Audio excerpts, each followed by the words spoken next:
I'm causing mayhem every motherfucking Mondays from now on, and I want y'all to bring it.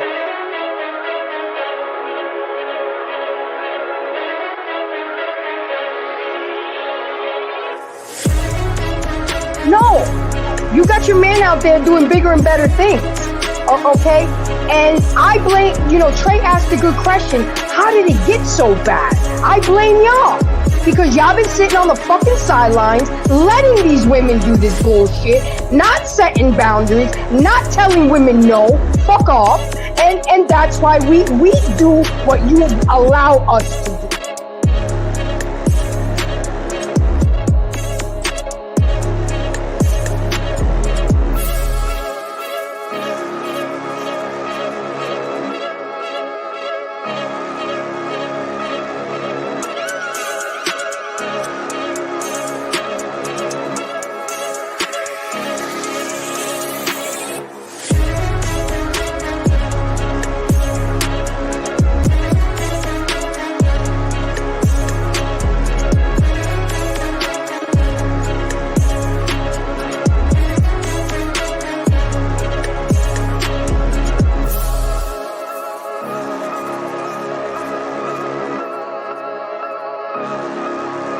You are one I love to hate and hate to love, but at the end of the day, I love you, baby girl.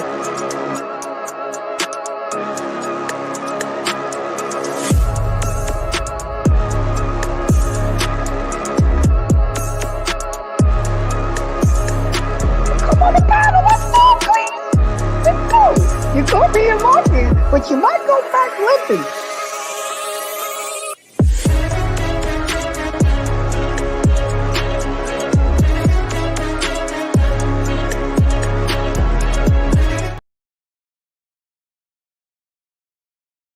What's going on? What's going on to all my embracers? It's Monday Night Mayhem at the Black Man Unfiltered Network, and you know how I do it. We causing mayhem. It's Monday. That's what I do.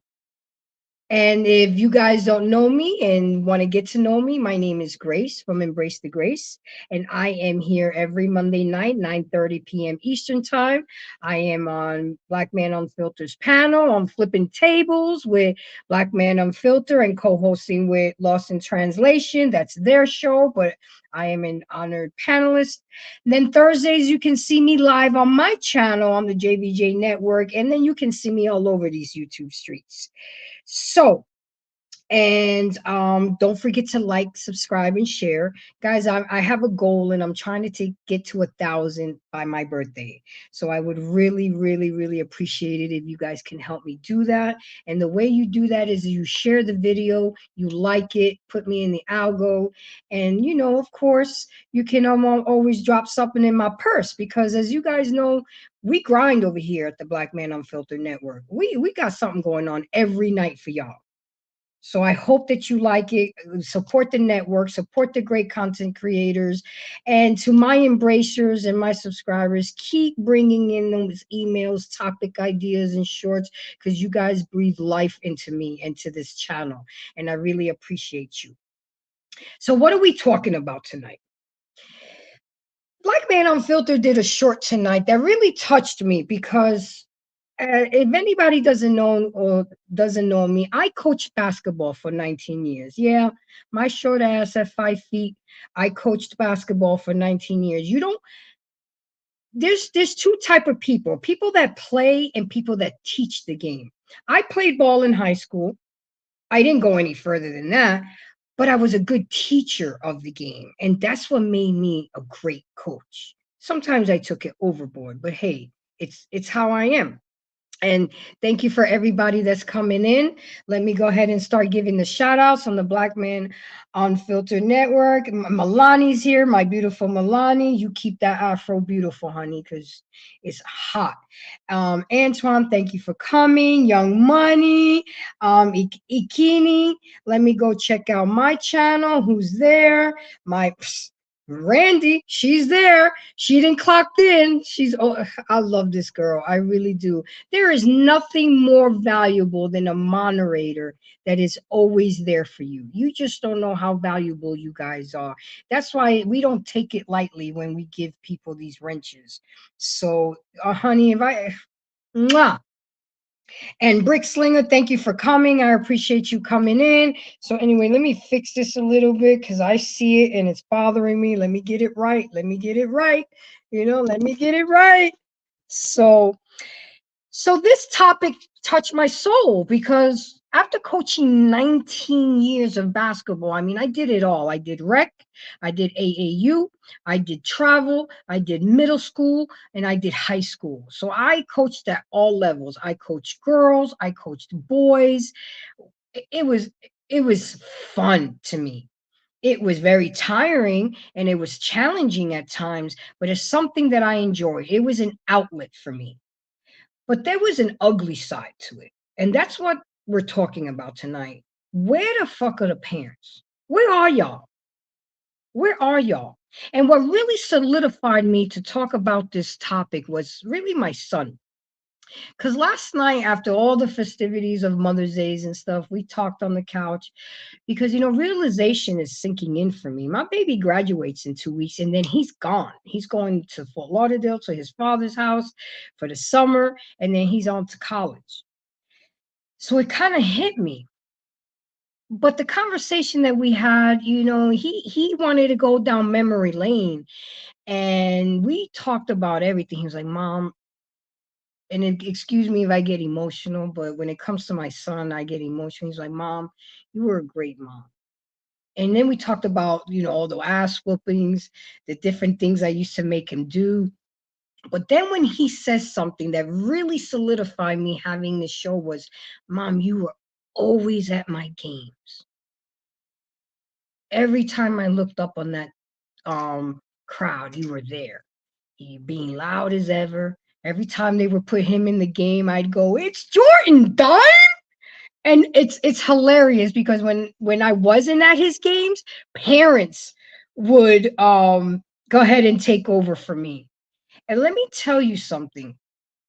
I made it a point as a parent to make sure that I go to my kids' games because I know what it felt like.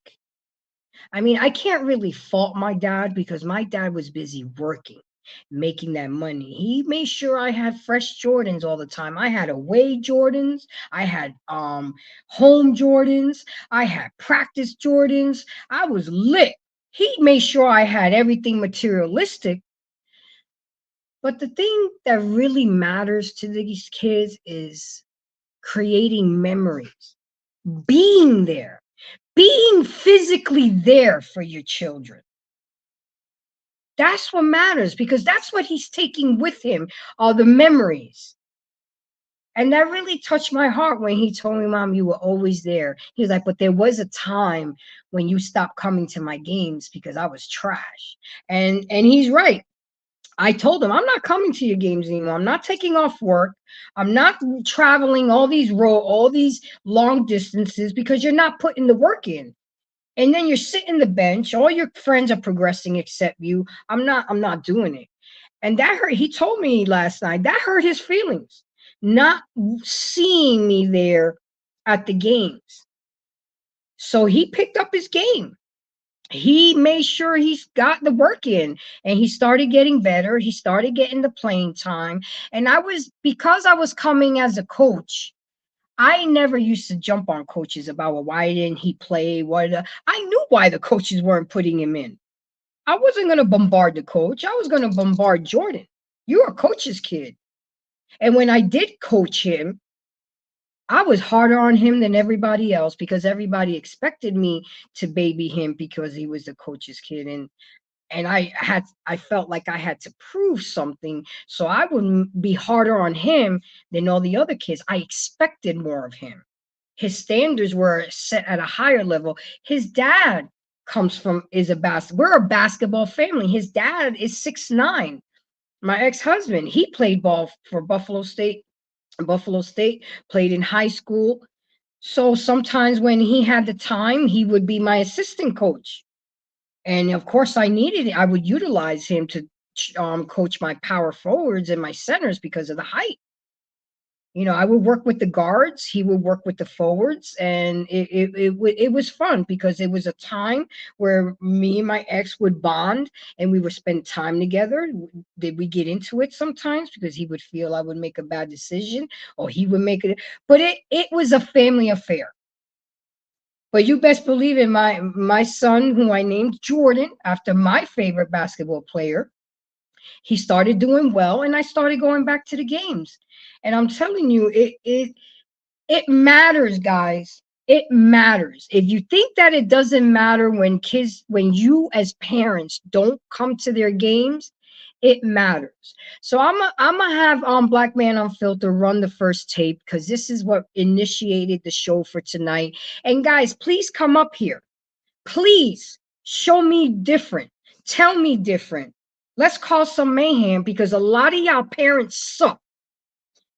Y'all don't take them to practice. Y'all don't pick them up on time. You don't want to bring the snacks when you're assigned to bring snacks. You don't come to the games. You want to cause drama between baby mama and baby daddies. You don't want me to give your ex the schedule. You don't want him going to the games. You don't want her going.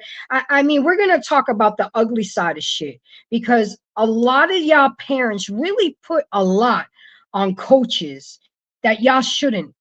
And it's not fair because a lot of us don't get paid to do this. When you see coaches, I mean, travel gets paid, schools get paid, but a lot of times when you see these coaches coaching at parks and recreational facilities, they're not getting paid. They're not getting paid. Here we go.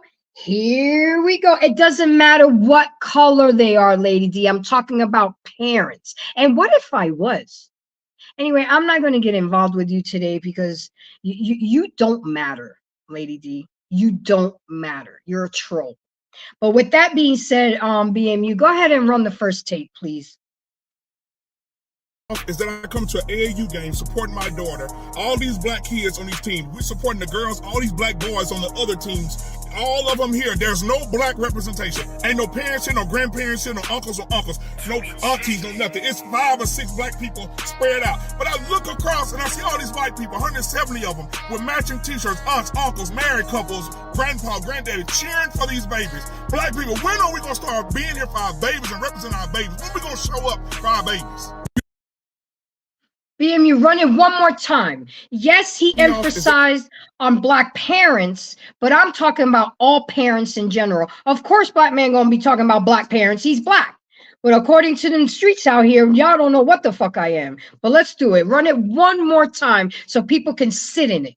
You know what pisses me off is that I come to an AAU game supporting my daughter. All these black kids on these teams. We're supporting the girls, all these black boys on the other teams. All of them here. There's no black representation. Ain't no parents here, no grandparents here, no uncles or uncles, no aunties, no nothing. It's 5 or 6 black people spread out. But I look across and I see all these white people, 170 of them, with matching t-shirts, aunts, uncles, married couples, grandpa, granddaddy, cheering for these babies. Black people, when are we going to start being here for our babies and representing our babies? When are we going to show up for our babies?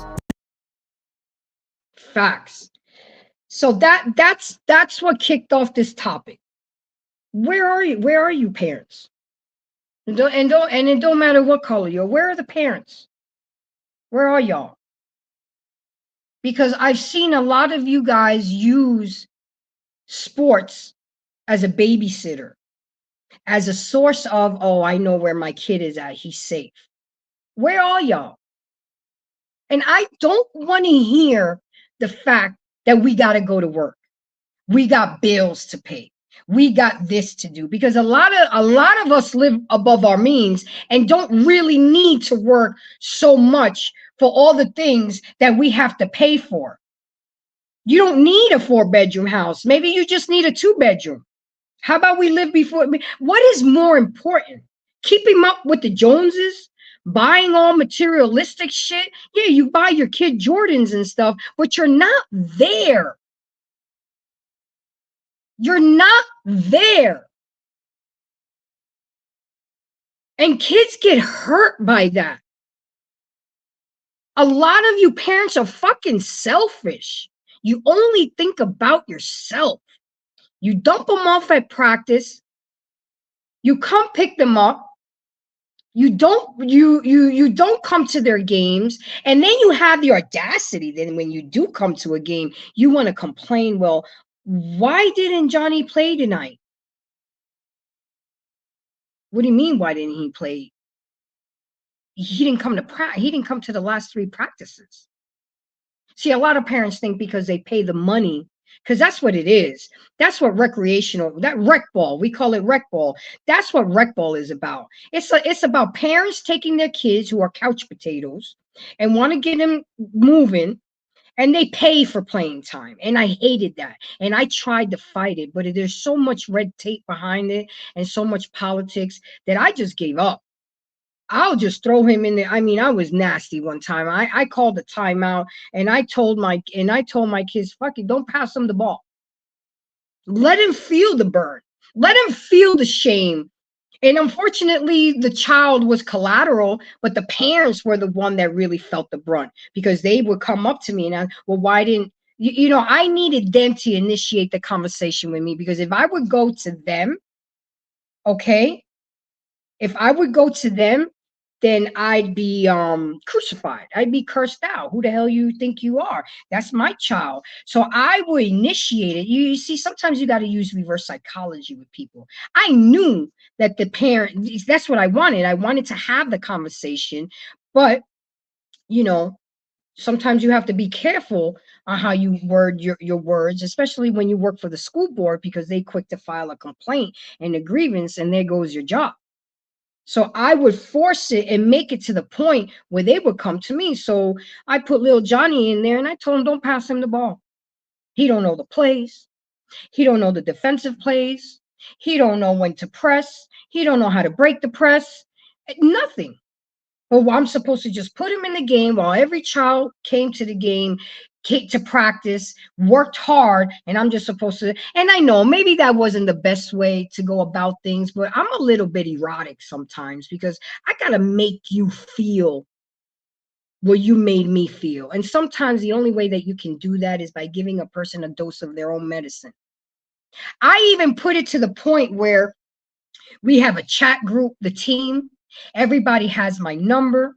If you need a ride to practice, please call me. I'll come pick you up. So there are no excuses. There really are. I mean, I can't really fault the kids for not coming to practice because they don't drive. But you know how to pick up a phone and say, hey, coach, I need a ride. But please call me in the morning. Don't call me last minute, because I don't do last minute. I don't do well last minute. And I'm not going to be late for practice because you called me last minute. But if you can arrange it, I'll make it happen. I'll come pick you up. I didn't have that I mean, I made it feasible for the parents and for the child, and you still don't do it, and you still don't show up. Why? Why is that? Why is it that we just sign up our kids? We expect them to do well in school. We expect them to do well in sports. We expect them to get that scholarship. We expect so much from our children, but a lot of us parents give so little. A lot of us parents give so little. Yeah, I'm going to say it.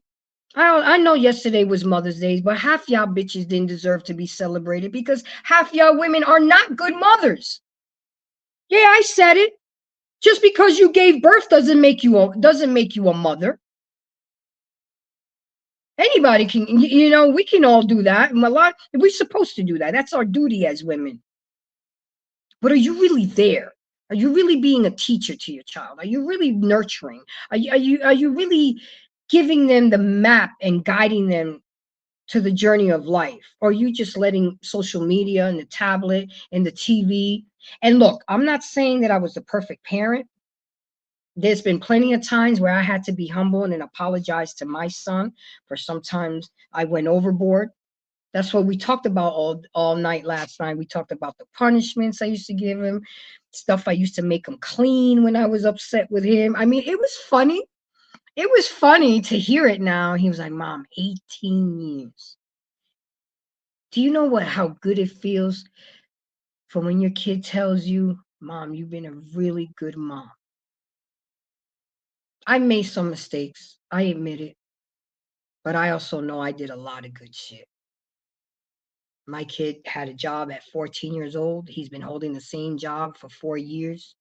My kid was the first one out the crew to start driving. I let him drive on his own at 15 because I trusted him. I trusted my teachings of driving him, and I trusted him that much to drive by himself. Plus, I had a tight leash on him. I had Life 360, so I would know how fast he was going, where he was going. Um, I put him on my credit cards as an authorized user since he's been 16. He busted out with 850 credit at the age of 18. He had a savings account, checkings account. I mean, this is how you set up your kids. All those Jordans and all those video games and all of that don't matter at the end of the day. They don't matter. They don't matter. We put so much pressure on coaches and teachers and tutors and mentors that we don't realize that again. And I love who said it in the Antoine said it. He said, I've learned that in Catholic school from the same nun for as long as I can remember that parents are the first teachers. Absolutely. By the way, I went to Catholic school my freshman to senior year. And you better believe it, Antoine. And then parents,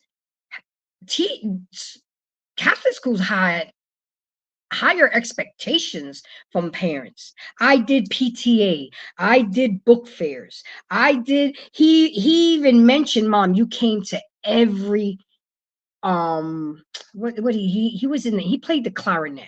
He sucked at it. But that's okay. I supported him.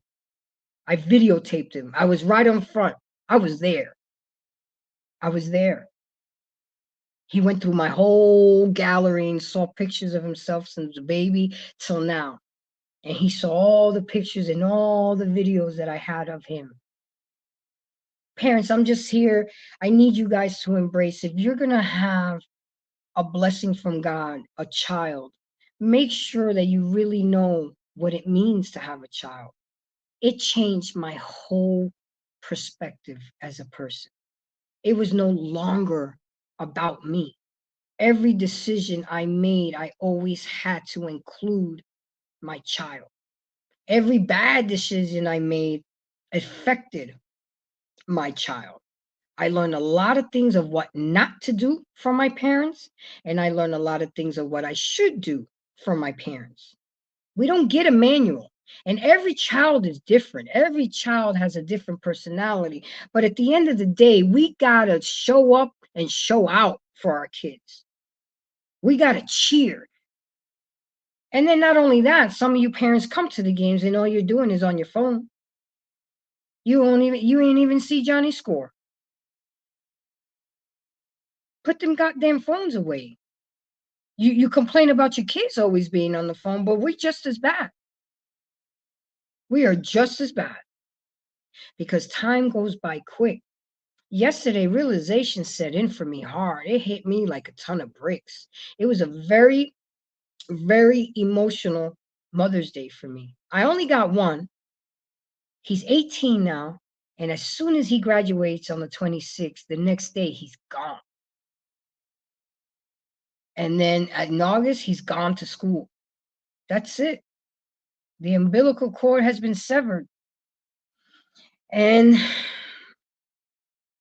I have no regrets. I look back and I did well. I mean, he's not a perfect kid, but I did good. I did well. And he tells me that. And when you hear that from your kids, Mom, and I don't just hear it on Mother's Day because it's so redundant on Mother's Day. You're supposed to say that shit on Mother's Day to your parents. But what do you do throughout the year? I remember one day he didn't know I was going to be at the book fair because, I like to surprise him. I was the type of mom that I would come to his school at any moment. He wouldn't know when I was coming. I'd catch him in some shit. So I had to keep him on his toes. But some of y'all don't even know your kid's teacher's name. Some of you guys don't even know what homework is due the next day. Now, when he got into high school, I kind of slacked off a little bit because I kind of assumed that he was more responsible. But COVID kind of fucked up a lot of these kids. And COVID, parents taught us how valuable teachers are because a lot of us was going crazy. And I told him from the rip, look, I'm not good in math. Don't come at me with no algebra, polynomials, factoring, and I don't do math. Now I can write you a research paper, a 6-7 page paper in less than 90 minutes. I can do. I'm good at English. I can write a paper. I would get involved in his schoolwork. Oh, I had a teacher conference one day where I demanded all the teachers to be at this teacher conference and him. He was there. I ambushed him. We had a sit down. Italians, we call it a sit down. I had to sit down with all his teachers because we couldn't figure out how do you go from the honor roll and now you sliding. Hey, Chocolate Earth, how you doing, Mama? I had to sit down with him, and he didn't know we was having a sit down. I never used to prepare him for anything because I wanted the element of surprise. So when I did, keep your foot on the, you have to, Young Money, because with these kids nowadays, the shit that they're doing in middle school and elementary school, I didn't do till I was in college because I would hear them talk. I would hear them talk about what they're gonna do for the weekend. They would keep me hip on things of what's going on, the new words that they use, the new songs. You know, it's like, but we got to be there. We got to take the time to be there for our children. We got to go to the games. We got to wake up and make breakfast for them. We got to make sure that they have all their supplies. We got to make sure that they have their school clothes. Maybe you may not be able to get your hair done and your nails and your toes for 2 weeks, but you got, that is what made me woman and as a mother, that it's not about me anymore. It's about him. It's about his needs. It's about making sure he's good first. There's plenty of times where I would cook and this kid eats so much. Some parents don't ask their kids, how was your day? You're absolutely right, Randy. You're absolutely right. And that's important. How was your day? What did you learn? What you and your homeboys talked about today? What girl caught your eye? Yeah, Randy, you're absolutely right. I mean, they're people too. Well, they may be little people, but they still matter. Yeah, you use them real good to do chores and to clean. Yeah, I utilized mine to do that. He was an only child. He tended to be messy as hell, but I wouldn't be the one doing it for him. I'd sit right there in his room and say, do this, do that, do that. Because a lot of times parents would just turn around and do it for them and they never appreciate it.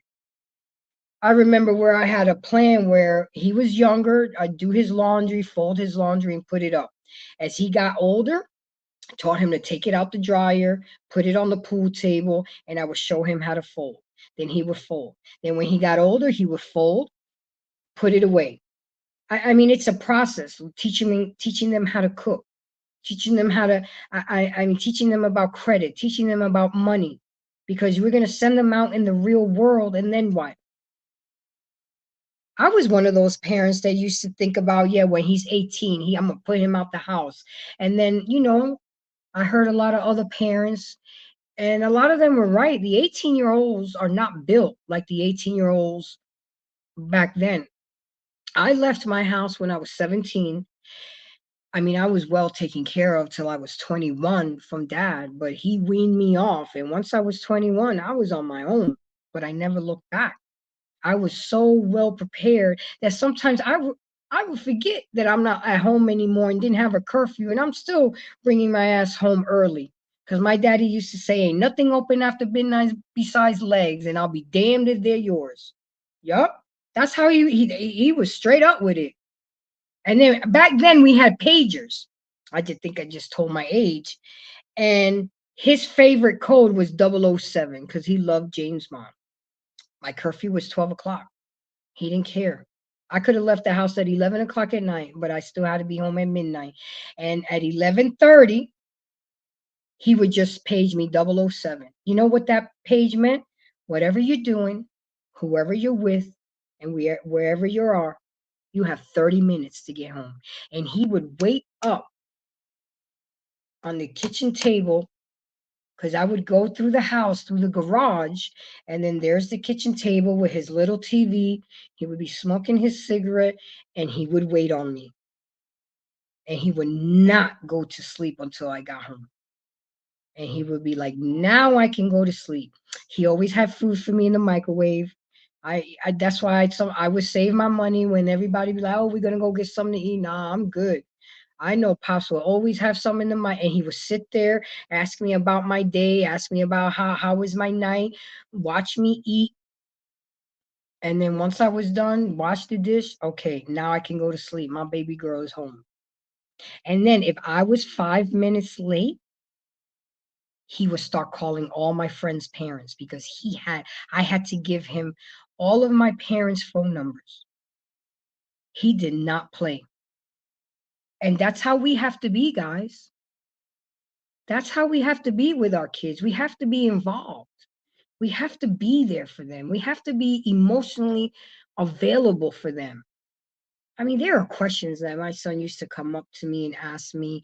You guys would laugh, and they were hard questions, but I set a platform for him to feel comfortable enough to come and ask me about anything.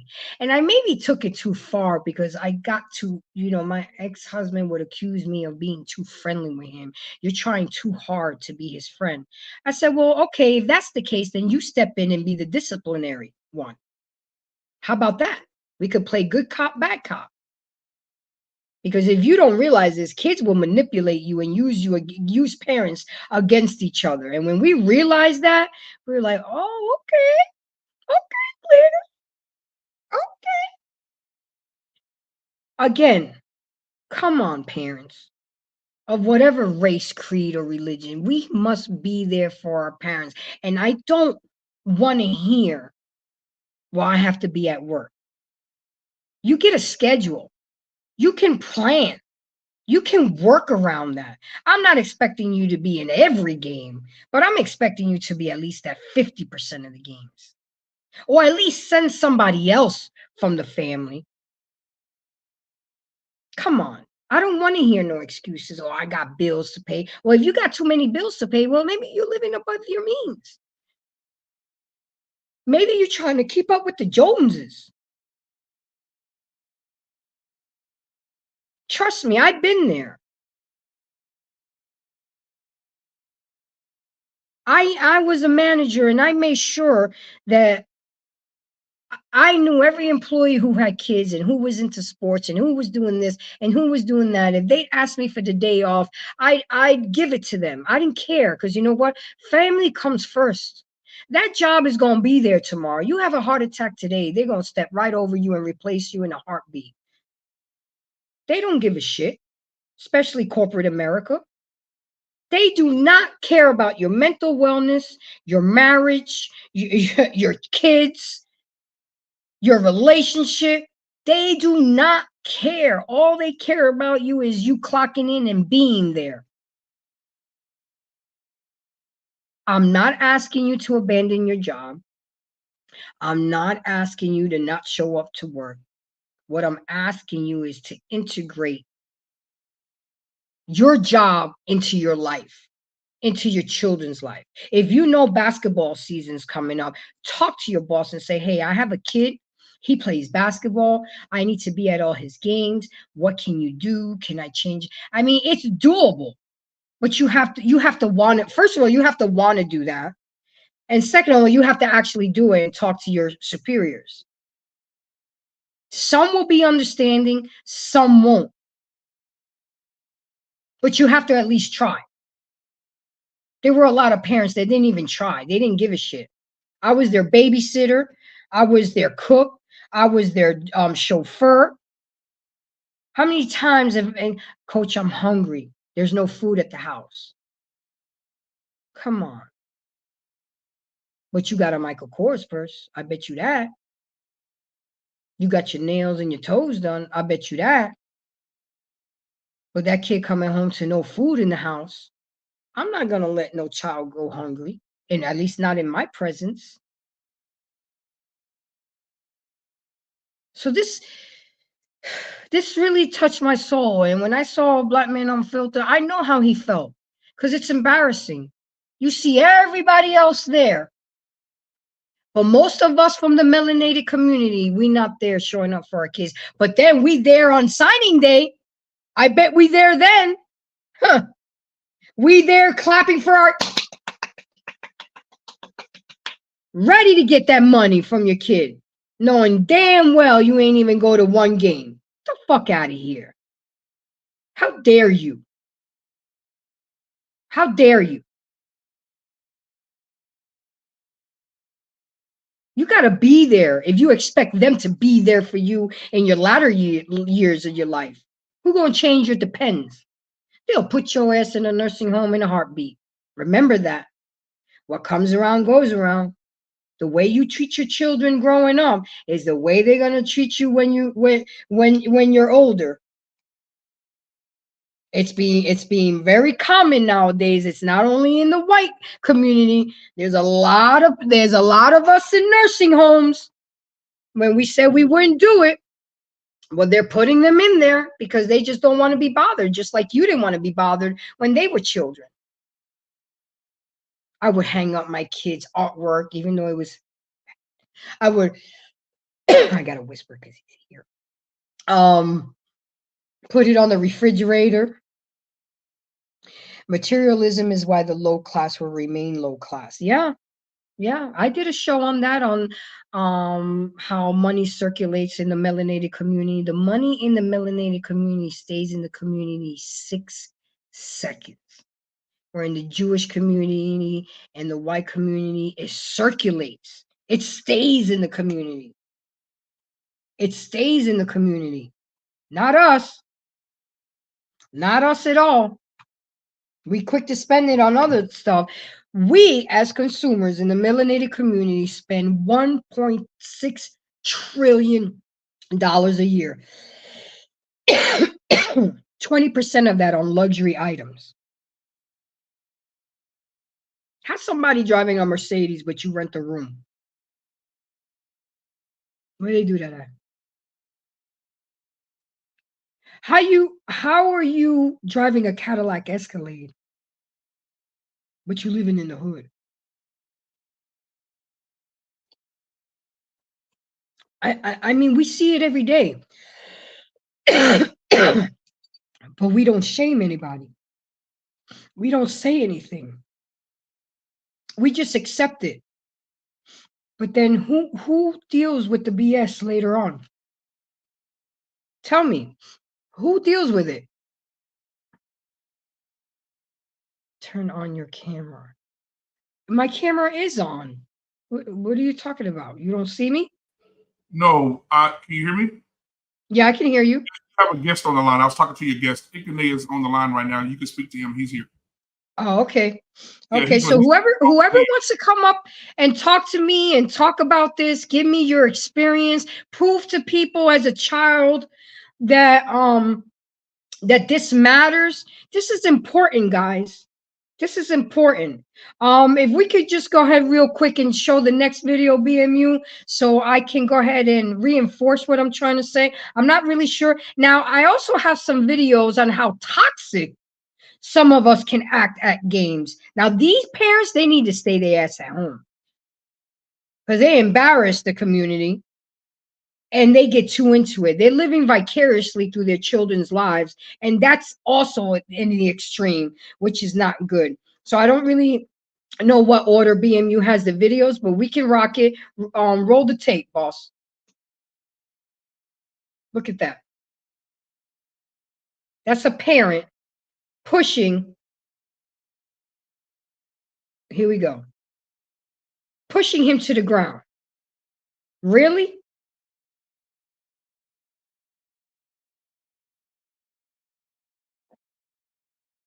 Keep watching.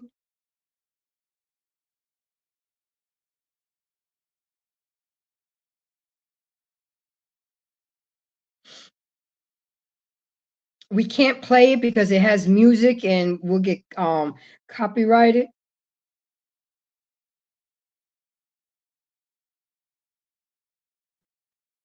Coaches can be extreme too.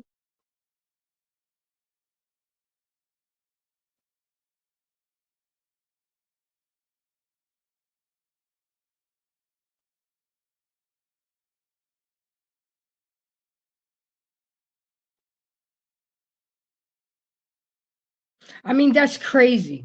This is, and then we wonder why our kids are so lost in the sauce. Look at shit like that. I'm gonna tell you about a story that I went through. I got hired to coach at a middle school. The coach that was there, he was there for like 17 years. He was an icon at that school. Okay. But of course, I was well known in the community, and I was available to coach. And one of my homeboys who I coached with him, he was a coach at the high school, and that I coached at the high school as well. But he was trying to create a pipeline where we grab the kids in middle school and we take them straight to high school. So they got our teachings from, build a foundation from middle school to high school.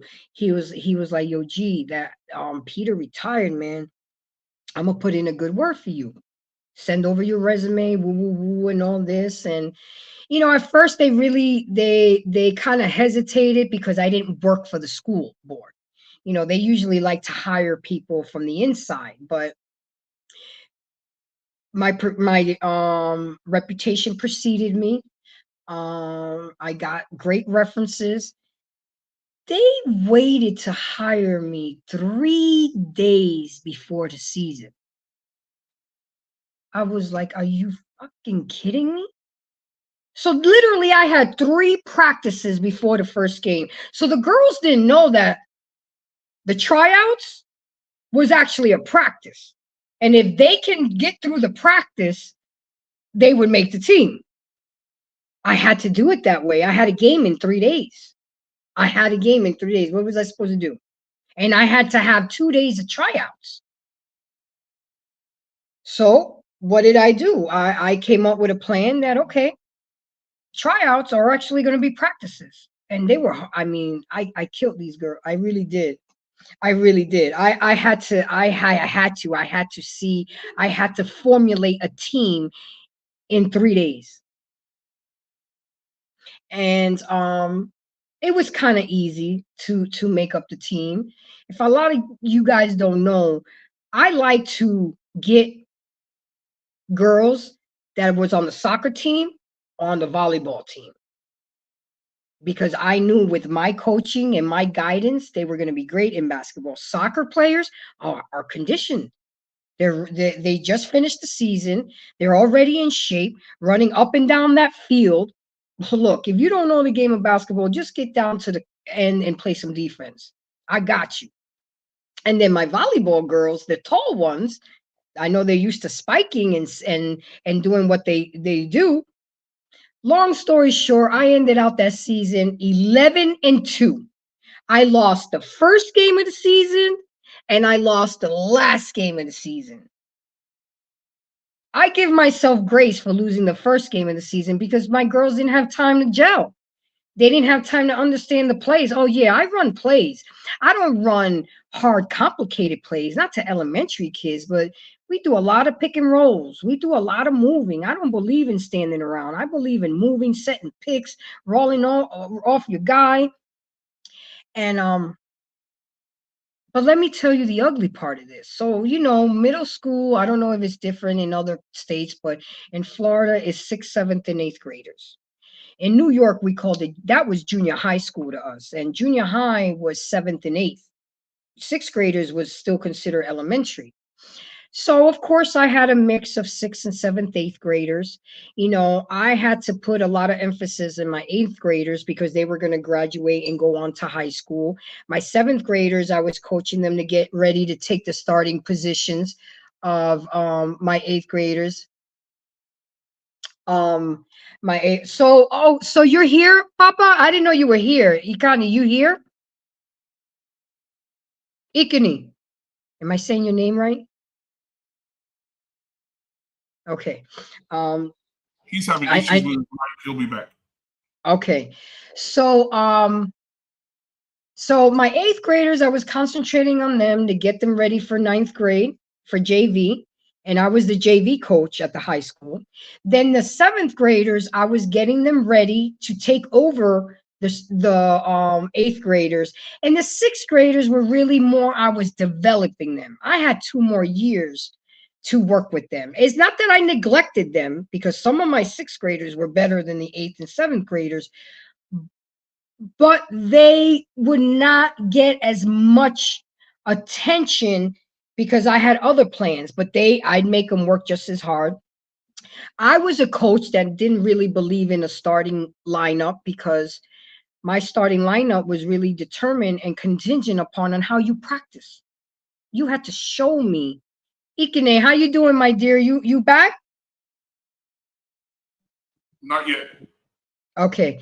Um So I had my regulars that I knew that I was going to put in. Of course, your forwards. You always know who your forward and your center is going to be. But guards can be interchangeable. They can be interchangeable.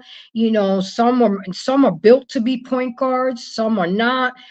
But I would let them know is how you practice and show me how hungry you are is how you're going to play.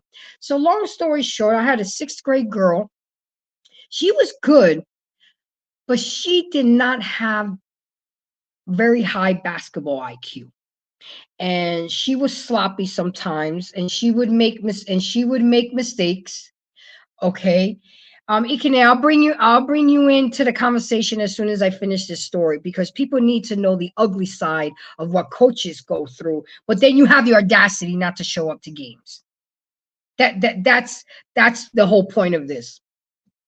So long story short, she was good.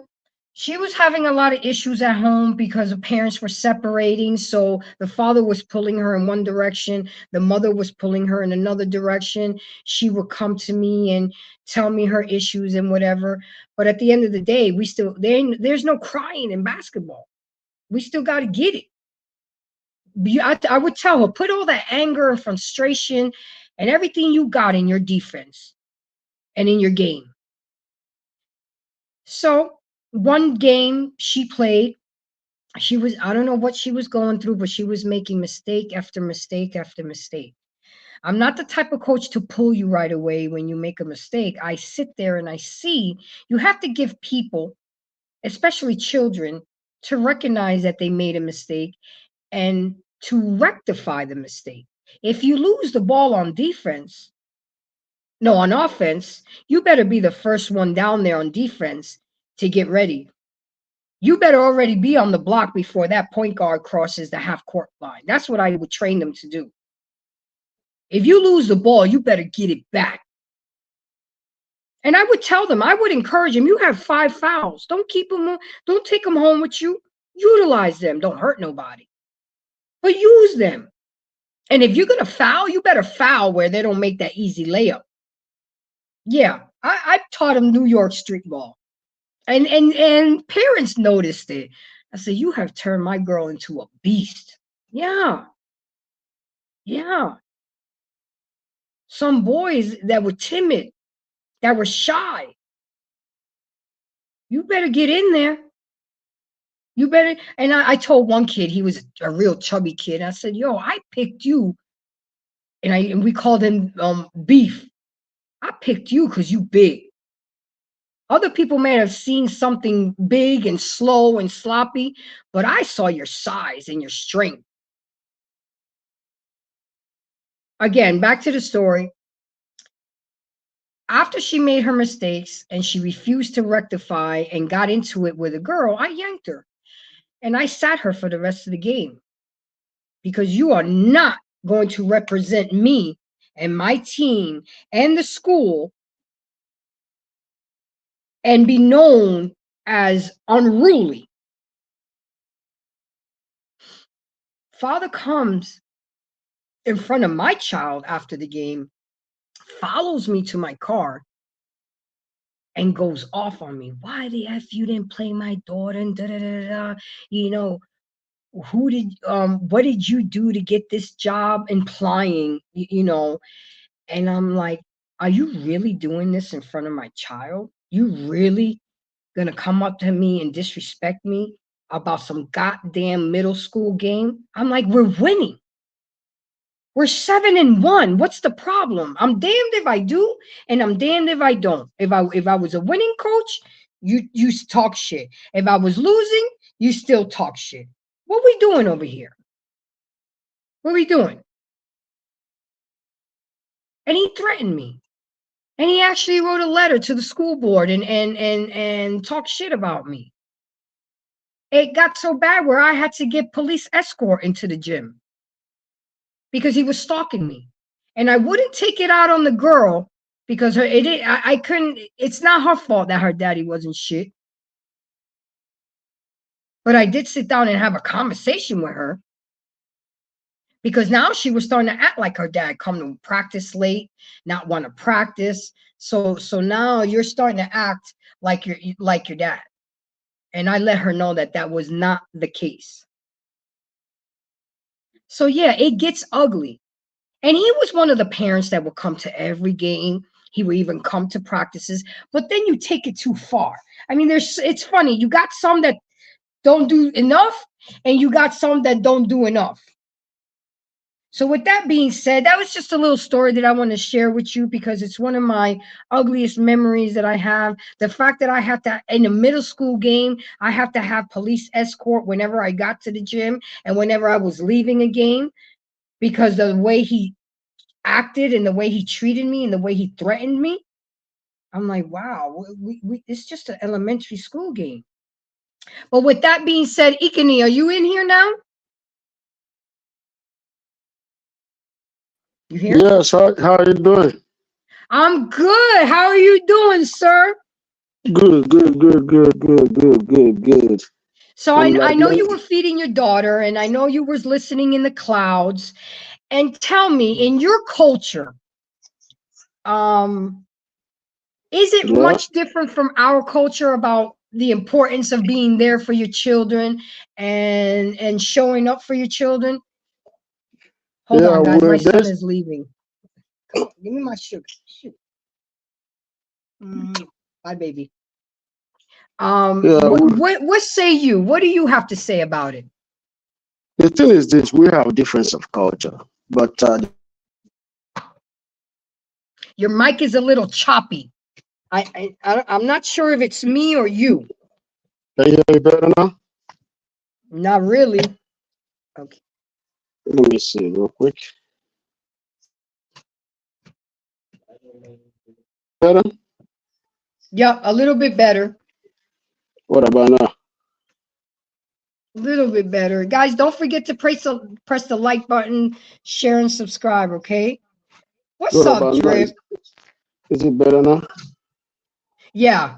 So let's talk to me. What do you think about what I'm talking about tonight and the importance of parents showing up and showing out for their kids instead of just The thing, instead of just throwing them into sports and not being there, not showing up, not bringing the snacks when they know that they're supposed to bring snacks that day. And just for argument's sake, guys, I even control that.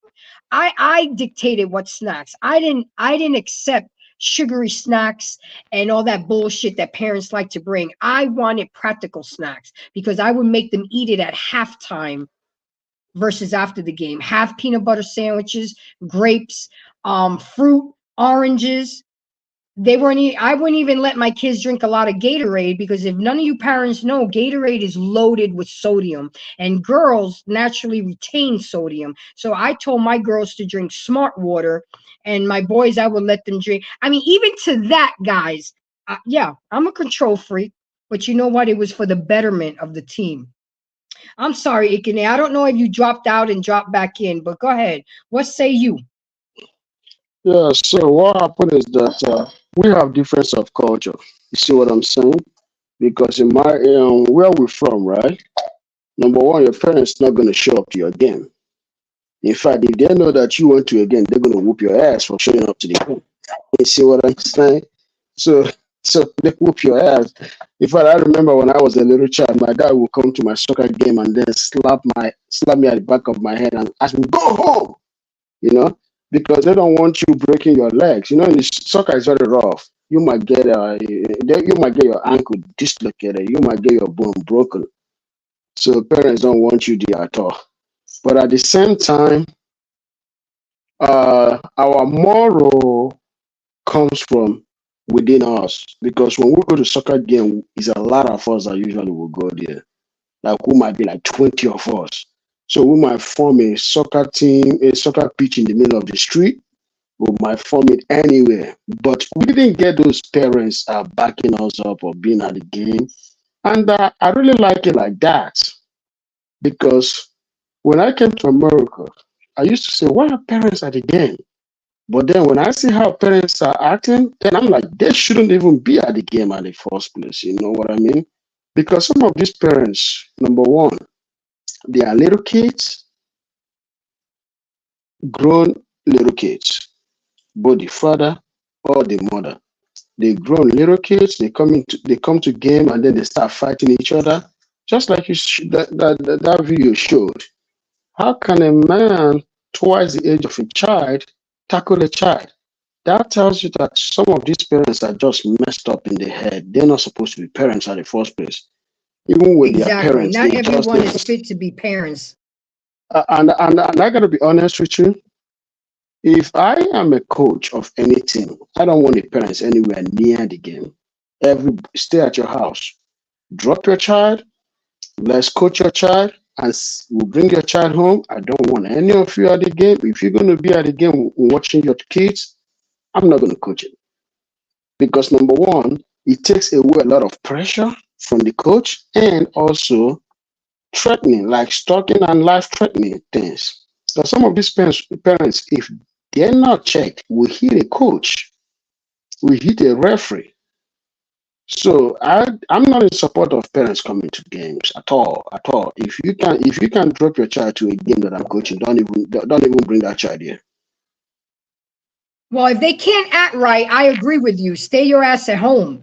But if you're gonna sit on the bench and off the phone and cheer and do what you got to do and bring your snacks when you're supposed to and come to practice on time, that's when I need you because Ikene, when I used to coach rec and I used to have a new team, I used to, as soon as I knew who my team was, I would call all the parents up and I would have a meet and greet and I would meet all the parents. I would know who the baby daddies are, who the husbands are, who the boyfriends are, because I feel that everybody deserves the schedule. You don't get the right to dictate who comes to your child's game and who doesn't. If you guys are not together anymore, the father deserves to get a schedule. Because there would be a lot of mothers that would tell me that don't give him the schedule. I don't want him to come to his game. No, don't bring. No, I'm not co-signing to that shit. And you see, that's why a lot of women don't like me because I don't uphold them in their fuckery. No, and y'all already know I'm a boy mom to the 110th squared to the 3. Okay, I am not going to stop you from the father coming to see his child play, but you bringing Pookie with you. No, it don't work out that way. So I would have a meet and greet. I would meet the children. I would meet the parents. I would let them know of my expectations. I expect them to be here on practice, and when they're on time, they're late. They should already be running drills when I pull up. I expect them to respond to me when I respond to the chat group. If you parents don't want to be part of the chat group, I can have a separate chat group for the parents because some of these kids, especially the boys, used to get off the chain with it in the chat. And I let them be boys. I let them be kids. I don't let them disrespect each other, but you know, a lot of times these kids saw practice and being with their team as a getaway. And I also want to bring up, and it's important because in the comments, I saw a lot of the comments in BMU video that because some parents said, well, we need to stop pushing our kids into sports and get them more into engineering and being a lawyer and being a doctor. And I agree. And the reason why I'm going to agree to you, because I have my stats here. Two out of every 10,000 high school players make it to the NBA. 1.6 college players make it to the NFL. So it's not like we're pushing these kids to all be NFL and NBA players. Sports is an excellent. I'm Brother Grace. I'm Brother What Grace. was that?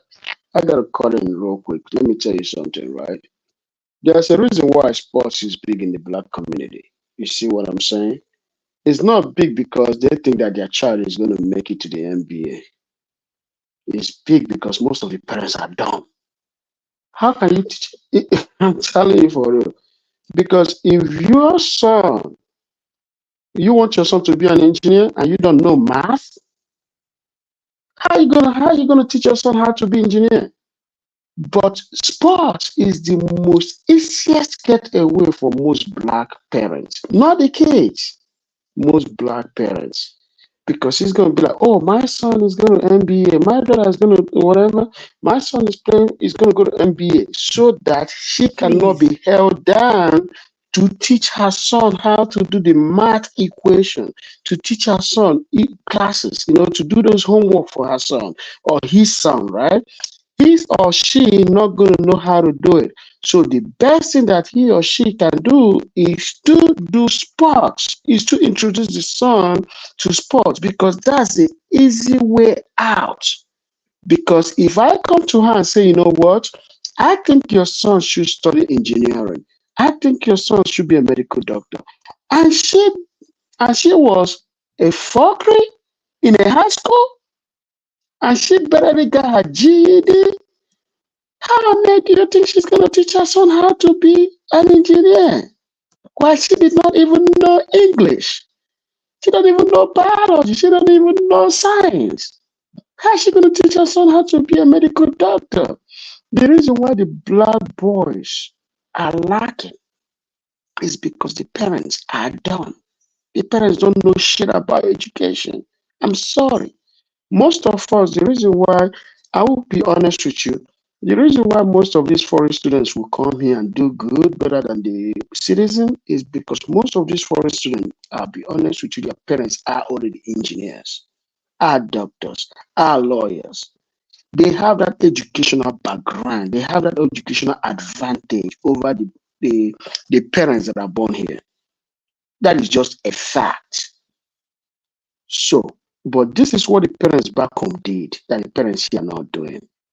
It's called after school tutorial, in the sense that they will take their kids and put them in an after school tutorial, a private after school tutorial, and they will pay for it. This tutorial starts at 4 p.m. back home and run all the way to 6 or 7. But the parents here are not doing that. That's one thing that the parents over there that don't have educational background do. And that helped them and their kids to stay ahead. They don't know math. They don't know nothing about education, but they pay for it. They don't go and put their kids in sports. They don't do that. But it's very vital that every child should know how to play sports. I encourage that 100%. But at the same time, number one should be education. Education is not going to make. Absolutely. And Ikeni, that's why it's called student athlete. I would make my kids show me a picture of their grades. This was high school. I really can't control anything with rec ball or AAU, but this was when I was coaching for schools. I would make them show me their grades, progress report once a week, because I wanted to know before a teacher came up to me and be embarrassed. Oh, well, Sally can't play because her grades. And they knew it. They knew it. I took educate. Sports is great. Look, Having your kids in sports is about discipline, teaching them discipline, structure, teamwork, patience, and responsibilities. That's what sports can do for you. But that doesn't mean that your child is going to go into. I had aspirations of my son hoping to go into the NBA. I know he was good enough to play college ball, but that's just something that he wasn't interested in. And I pushed him a lot at the beginning, but then I started to back off and be like, you know what, I don't want to be like these parents who push their kids so much that they start hating the sport. He was into other stuff. My kid isn't. He wants to have his own business. He wants to develop an app. He's into fashion. I mean, I had to embrace that because this is his life. But some of these parents, they only push these kids to become in the NBA. But if you see the statistics, it's this, the chances are slim. It doesn't look slim because it's a Let me lot of the melanated that plays these sports. You let me know, let me baseball and golf are the two hardest sports to get into professionally. But you got to do a lot of work. You got to have a lot of discipline. You got to have your grades straight. I mean, it takes a lot. And as us parents, Ikene, we got to be there for them. let me say this We to you got real to quick. be there. Let me say this to you real quick, right? This is one thing that the black community don't understand. Your son has a far better chance of being the next inventor than being the next superstar in any sport Yeah, because because it's one one it's injury, only Ikene, you're he's done. he's done, but it's only 3% of the whole entire team, the whole entire franchises, right? That Hmm. have superstars, which means of every team, only 2 or 3 players that are superstars. So the remaining team players are either bench warmers or substitutes or whatever. So your son has far better chance of inventing something that will change the world than being a superstar in NBA. And not only that, when your son becomes an engineer, a lawyer, a doctor, he also has about almost 80% chance, I say 80% chance of having a successful marriage than your son being in the NBA. You see what I'm Yep. saying? There is always something that favors your son for you to take the other alternative. Your son will be a far better parent, a far better community leader than being in the NBA. Your son has even more chance of developing better skills that has nothing to do with sports, just for being an engineer or a doctor. So, but the thing is this, right? Like I said, sports is an easy way out for most parents and a quick way to get money because Yep. they want their sons. Look at this is what you gotta understand. These mothers do, and some of the fathers. They put Johnny to NBA and they want Johnny to go to NBA so that by the time Johnny turns 21 and becomes a millionaire, she already have a car that she can use to become trifling in the streets. Because her son is going to buy her a Mercedes and build a house.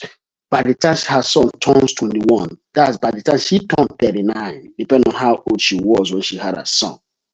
You see what I'm saying? So to them, is lottery. NBA is a lottery to most of these mothers because it's the same mother that will be very quick to put somebody on child support. It's the same mother that will be very quick to put her son to play sports because to her it's not about her son, it's about the money and the fame that comes with you being the mother of this sports player. You're right. I mean, and not only that, it keeps kids out of trouble when they play sports. It keeps them off the streets because they're too busy practicing. They're too busy playing with their boys. You know, I used to tell my kids, there's only so much that I can do for you guys at practice. You have to take what I teach you and what I show you here and go practice on the days that we don't practice. And I can tell, and then I told him, I don't know if you think I'm stupid or I was born, I told him I was born at night, but not last night. I can tell who's been practicing and who hasn't been practicing. You can tell. I mean, I have so many awesome stories of kids who didn't even know a lick of basketball, and they was done with me. They were beasts. A lot of mothers didn't like me. A lot of the women didn't like me because they didn't appreciate the way I used to push their kids so hard. You must think this is the NBA. I mean, the dads loved me. You men already know. I pushed the shit. There was times when they'd be throwing up in a garbage can. You know what I'm saying? Because I was pushing them hard. Why? Because they played like shit in the game before. And I would tell them, I would call timeout and I would let them know, y'all didn't fucked up. You know that. Either y'all turn this shit around or you won't touch a ball for the next 3 practices, and all we'll do is run up and down the bleachers and do suicides. See, they didn't like that, but what they didn't realize, that running was an integral part of playing the game basketball. But even the game of basketball has changed, the dynamics. It's all about the 3-point shot. I'm old school. I'm about feeding the big man. I'm about running plays and taking the high percentage shot. But everybody, I had a team where they thought it was a joke, and I said, if y'all not allowed to throw a 3-pointers unless I tell you to. If you guys go for 3-pointers, you'll be running the next day. I don't believe in 3-pointers. I mean, you love to hate them and you hate to love them. I had a play surrounded by a 3-pointer, and couple kids who were good at 3-pointers, I would make them practice for 20 minutes, just 3. But it's something that I kept on the low. I didn't let now, if we had a kid on the other team that all he did was shoot, I double team him. I mean, it's an opportunity for parents and kids to fellowship. There would be times after games we would all go out for pizza. I mean, these are memories that as parents you're creating with your children. There are some coaches that I want to give a shout out to that embraced my child when I had to be at work and I couldn't take them to practice. Shout out to Coach Carr for embracing me, taking in my son. I would be at the games, but there would be times where I couldn't drop him off at practice. I couldn't pick him up. So he would just sleep over to their house and they'd spend the whole day together. I mean, it takes a village. We all got to chip in. I remember in our block, we didn't have cell phones back then. My dad used to tell me, you better be home before the street lights came on. That was the only communication we needed. And then there was a Auntie Rose on the end of the street. She had a bell cow, and she would ring the bell cow, and that's letting all the kids know that it's time to go home. We wouldn't even come home to get a drink. We would drink water from the water hose, because once you came home, the parents try to keep you home. We would be on our bikes for hours at a time.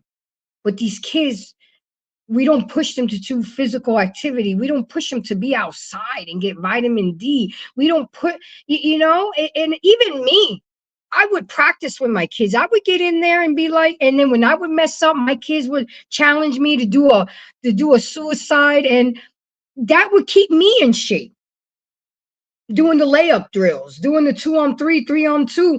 I mean, I enjoyed it. Parents, if you're going to spend the money and you're going to put your kids in sports, all I'm saying is show up for the games. Be there for your kid. Bring the snacks when you're supposed to bring the snacks, and bring the right snacks. They already eat enough junk. We don't have to contribute to it. Do you know that I stopped a kid from drinking soda until this day?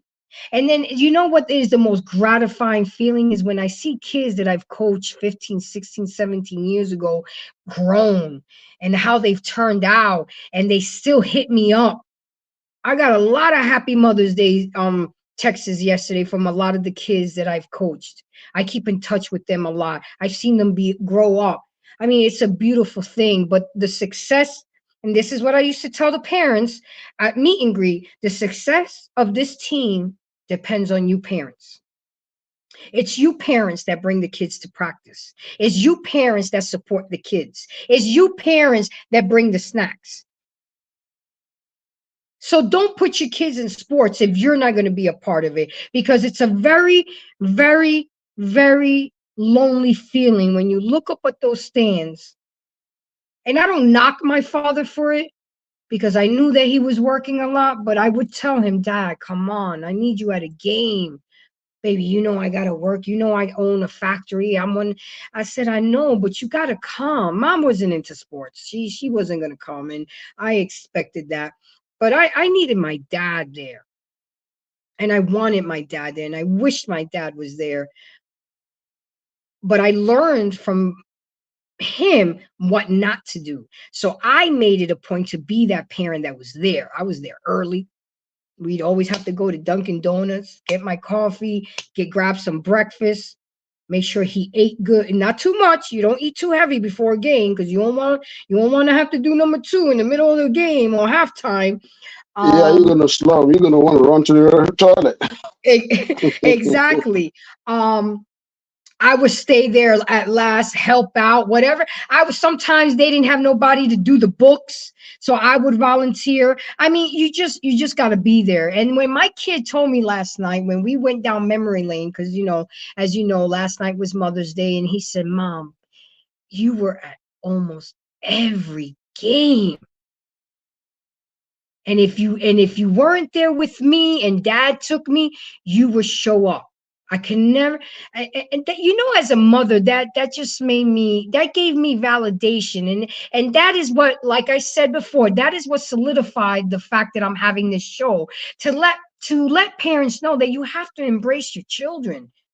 If you're gonna have them and take care of them and raise them and teach them. But too many of us are too selfish. We dropping them off at Big Mama's house. We dropping them off at my mama house. We dropping them off here. We dropping them up. We're leaving them with men that we don't even know. The new flavor of the week. That's why I'm not gonna say Happy Mother's Day to every heifer yesterday. No.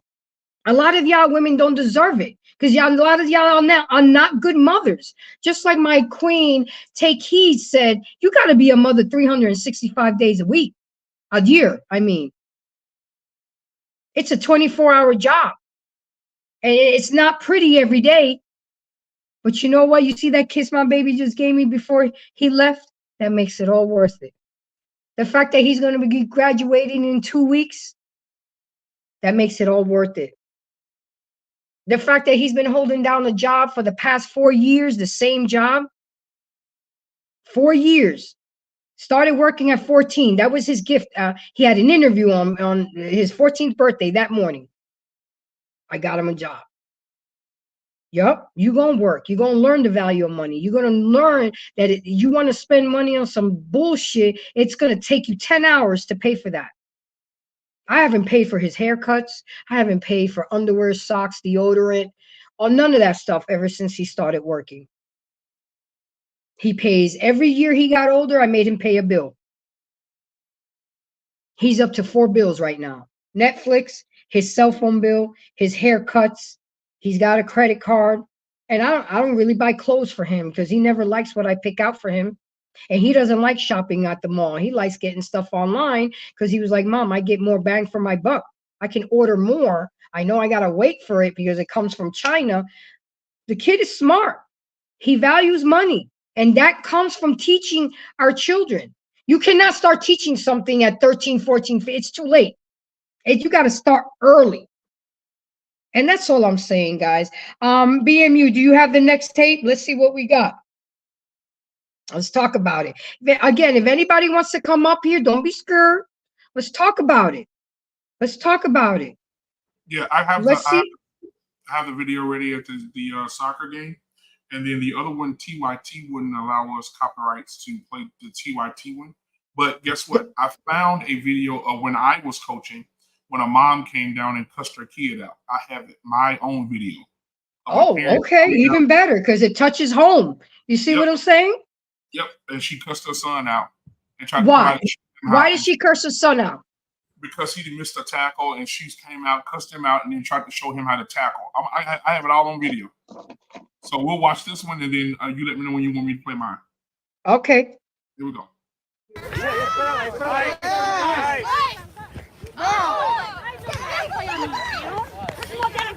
gonna call that, huh? That's cool. Hey. He's laying there for 2 seconds. He was laying on the ground, not on the ground. Be quiet or leave.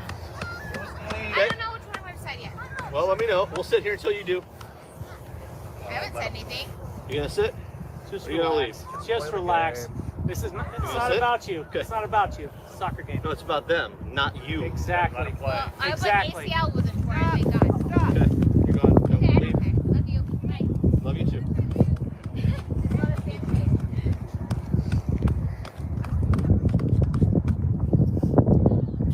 Watch your fucking mouth. Hey, watch your fucking mouth. That's my wife. Now dude. you're gone. That's my fucking wife. She You blew me a want to kiss, blow dude. me a kiss, motherfucker? Don't fucking do it. Wow. That's good.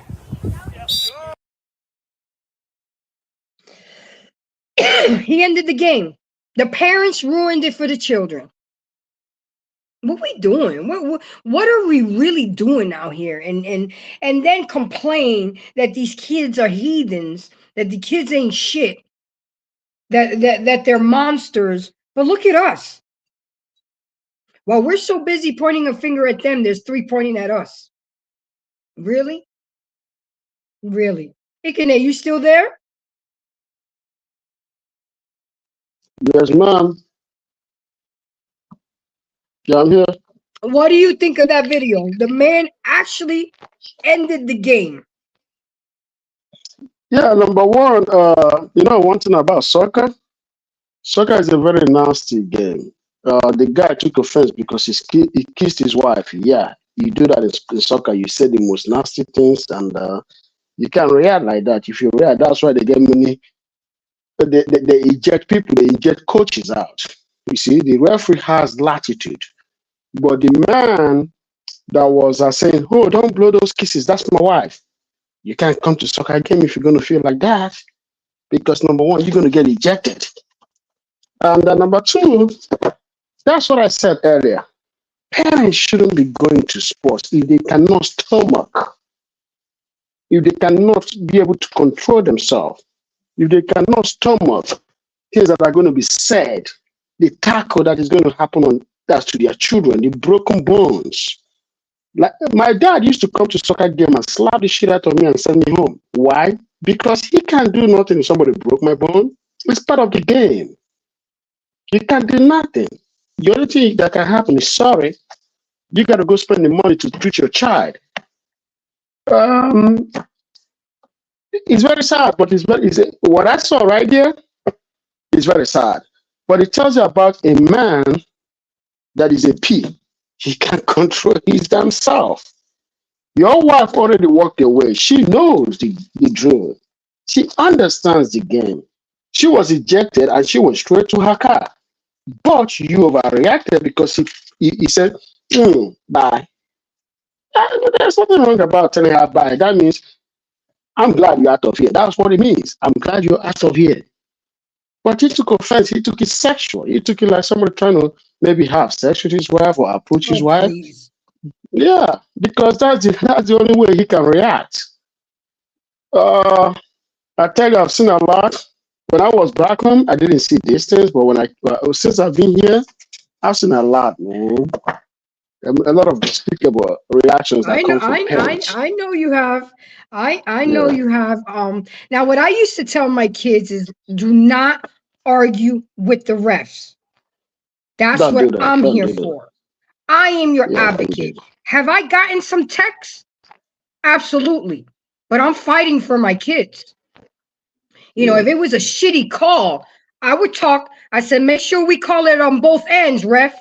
And I would keep, talking. I never got ejected from a game. I never behaved that bad. But I did have some. They would give me a tech.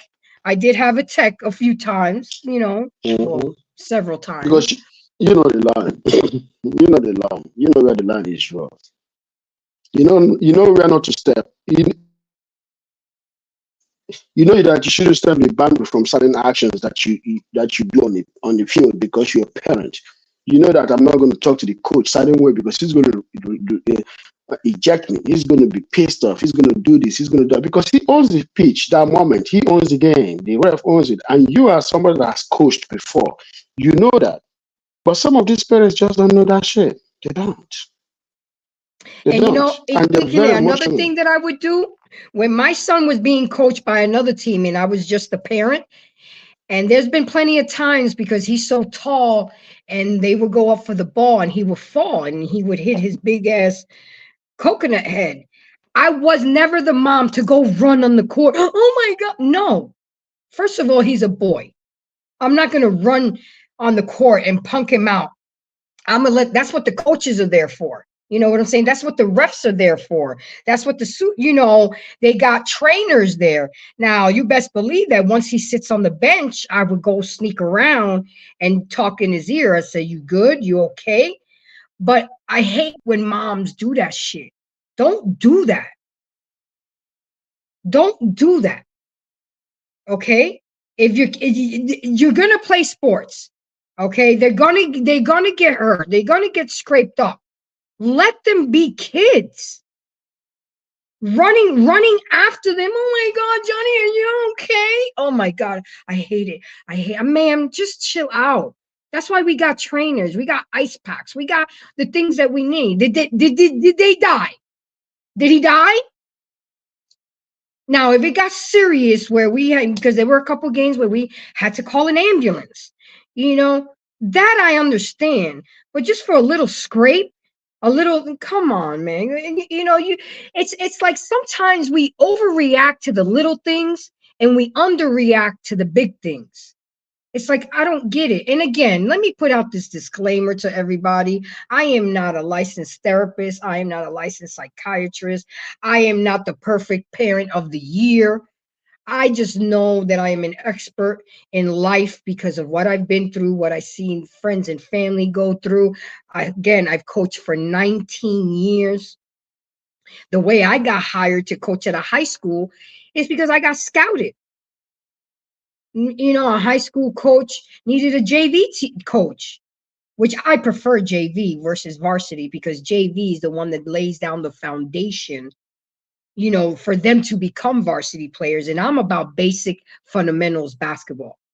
I don't care how good you are, but if you don't know how to dribble, if you don't know how to do a proper shot, if you don't know how to rebound, if you don't know how to run up and down that court and get to the block before the point guard gets before the half court line, that shit don't mean nothing.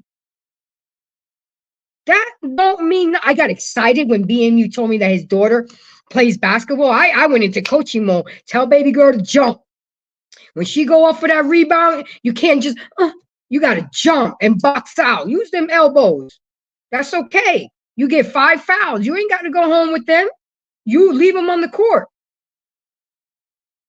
And that's how I coached. And that's how I would get I would have some parents come to practice to teach them things. They were like, Coach, it got to the point, guys, where I turned it into a business. A lot of parents wanted me to continue to train their children. And I started being a trainer. I said, why not get paid for my time? And I would charge. And they would pay it. And I was good. And I was coaching my own kids that are going to be on my team next season. So it was a great thing. But again, parents, we got to be there. We got to be there. And we're going to show the BMU video, the first one that he put when we close out. But BMU, you ready for the next tape? Roll the tape, baby boy. Not just you. Not just you. You got scared. I see you, nigga. Hey, King. Step up. Step up. Let's go, old line. Y'all got to block. Bro, I watched the whole play. Shut up. You all trying to make an excuse. Come on, Zay. Shit.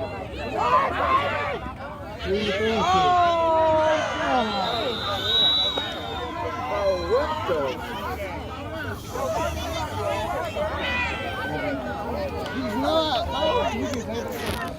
I go play with Y'all just, that nigga push you. No, nigga. Oh,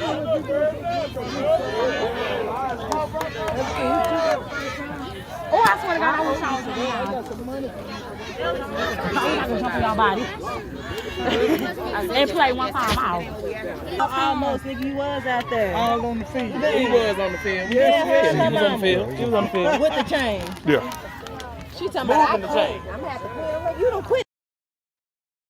What is she trying to prove? I mean, you could always talk to your child after the game, not in front of everybody. I would always talk to Jordan about his game after the game. You don't want to that mentally will fuck with a child trying to play. You're embarrassing him in front of his friends. You're embarrassing him in front of other kids, other parents. I mean, do we not see? And again, I'm going to put it out there. I'm not the perfect parent. There was a time where me and Jordan were getting into it. And I said to him, you know what, Jordan, you say a lot of fucked up shit. You know, well, so do you, Mom.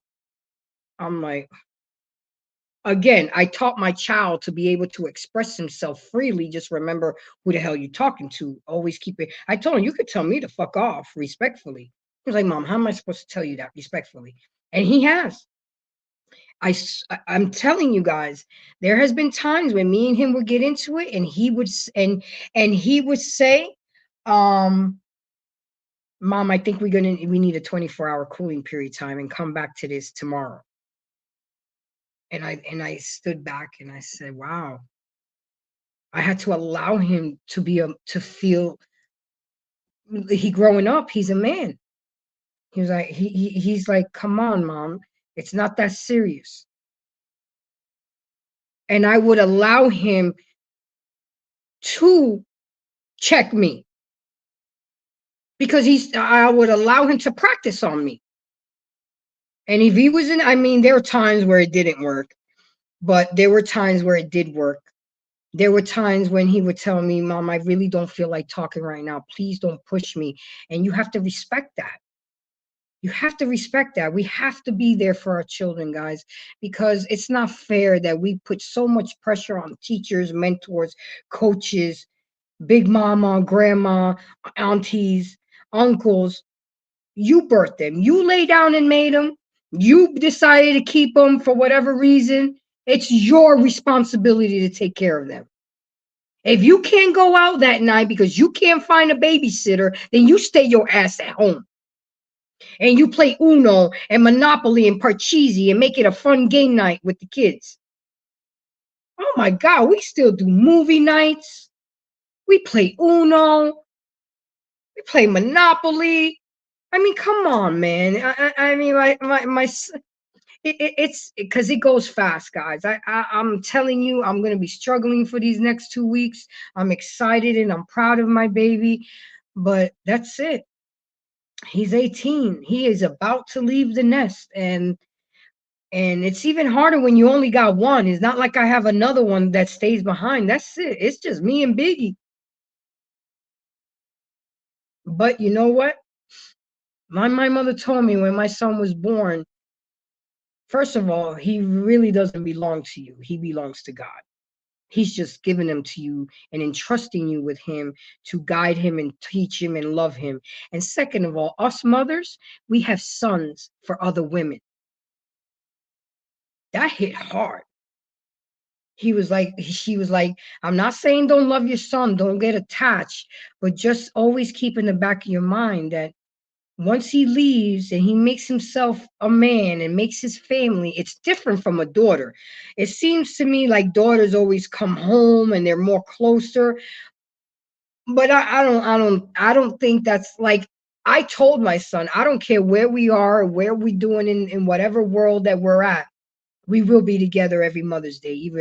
Even I come to you or you come to me, and we all celebrate Mother's Day together, unless you're in the military and you're in Afghanistan or something doesn't make it possible. But we got to make it happen.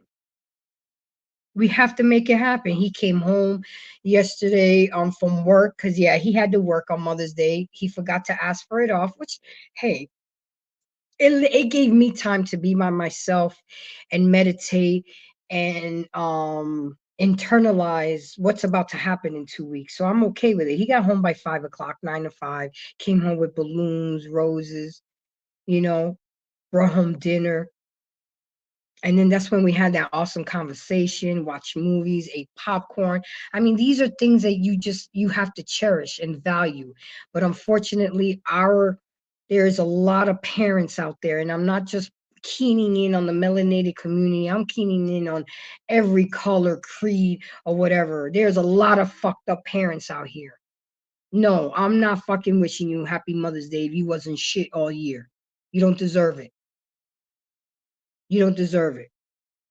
And you know who I'm talking to. You know who the ones I'm talking to. And remember, if it doesn't apply, let it fly. But if the shoe it fits, then fucking wear it and sit in this. Because there's a lot of y'all fucked up mothers out there. You don't deserve to have children.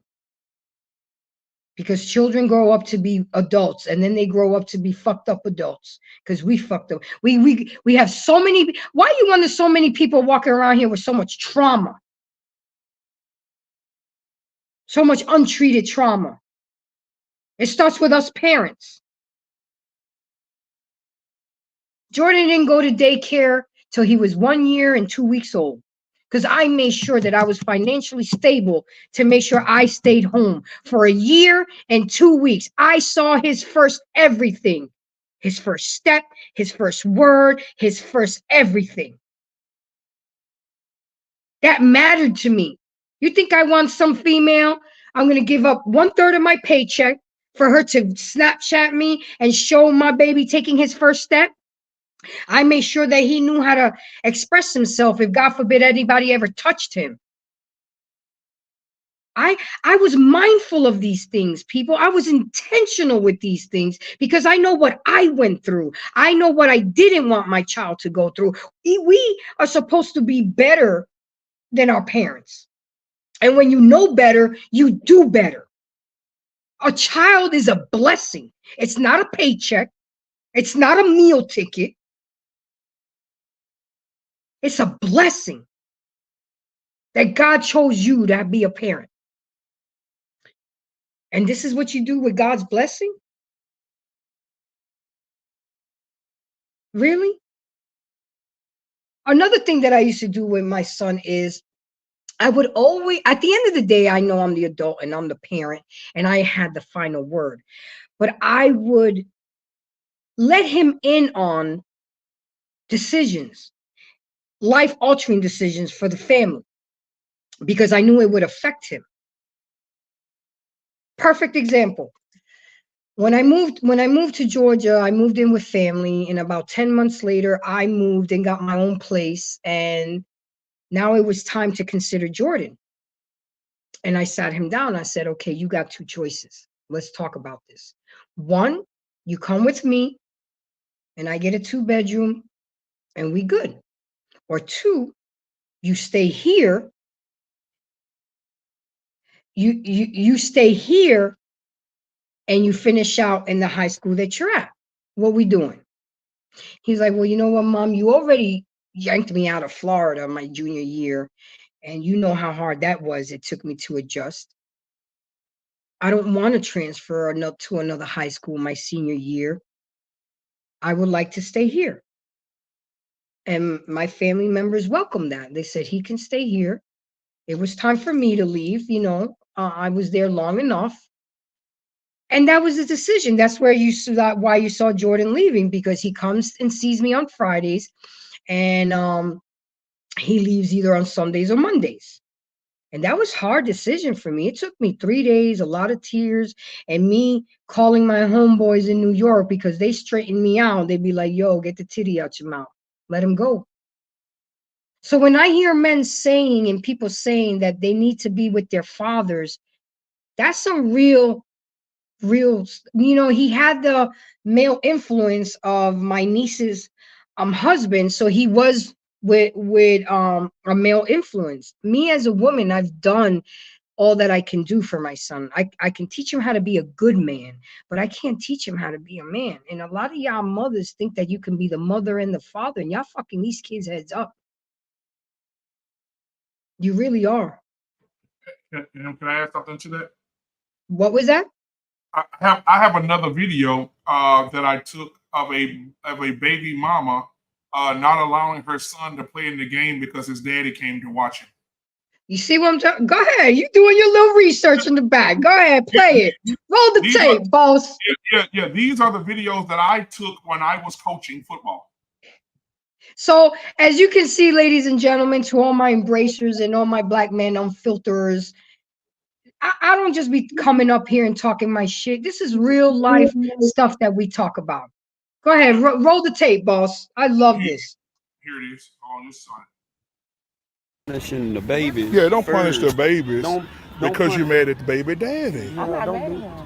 So what's the problem with the baby daddy? I'm not mad at him. I don't have nothing. Don't talk to me. I don't talk to you. We just simple. You can't talk to your child when he come out here. You don't say shit to him.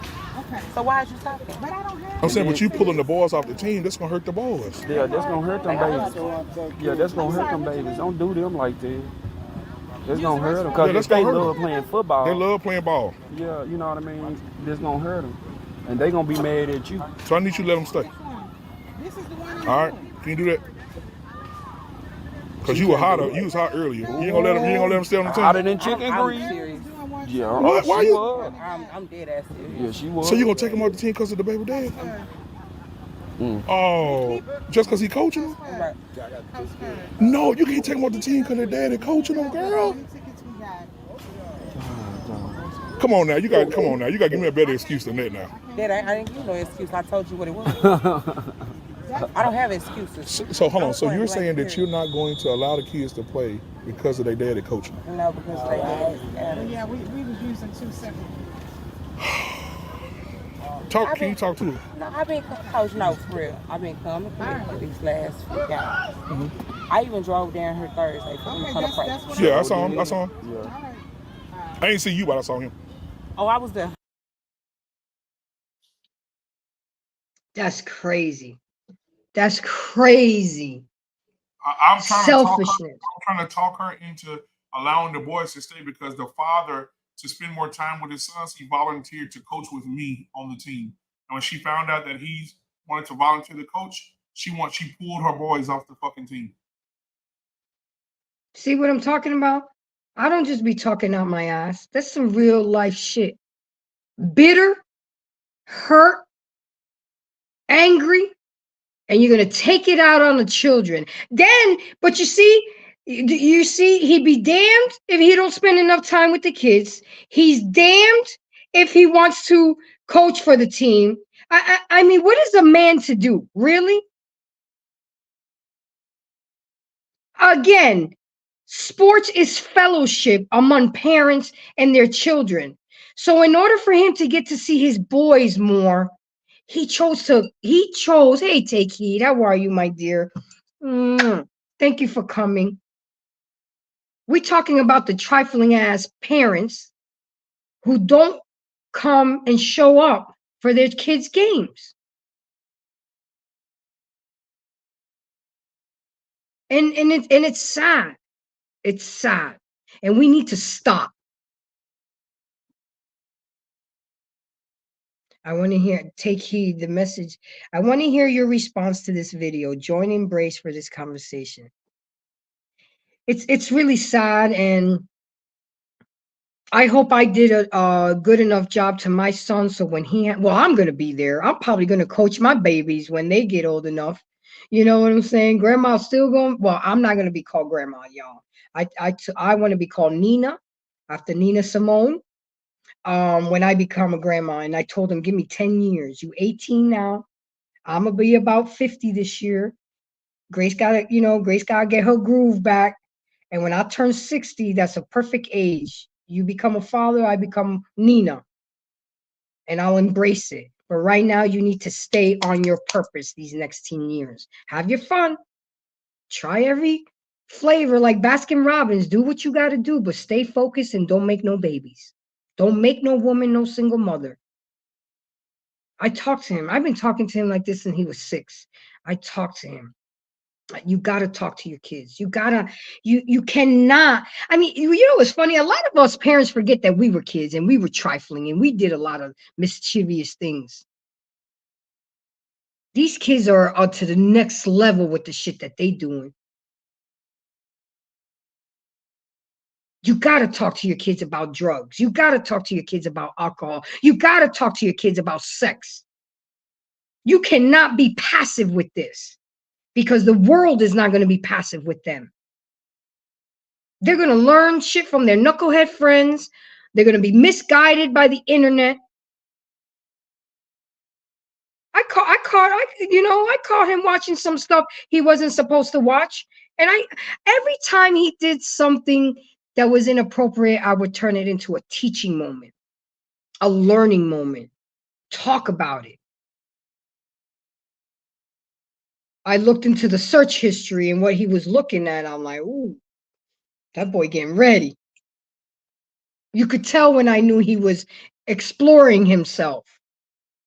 You got to pick up on these things. You got to be keen. And I get it. I know a lot of people saying, well, you had it easy. You only had one. Sometimes it's harder with one because they demand so much more of your attention. If he would have had a brother at the house, I had to come home from break to make sure that he was good. Make sure he ain't had nobody at the house. Again, I would never let him know what my schedule was or when my breaks was. I'll just show up on him. He would tell me he's one place. I'd pull up. You got to pull up.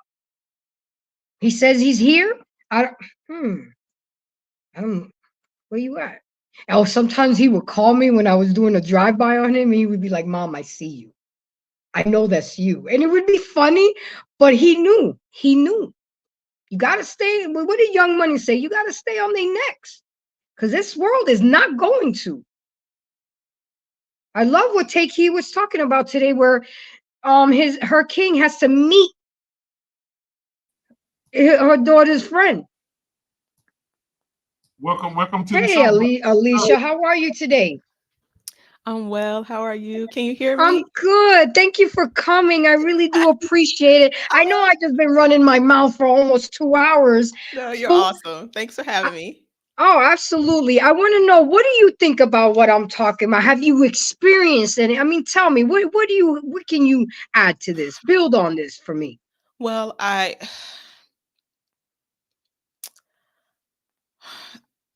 feel the energy. Yes. I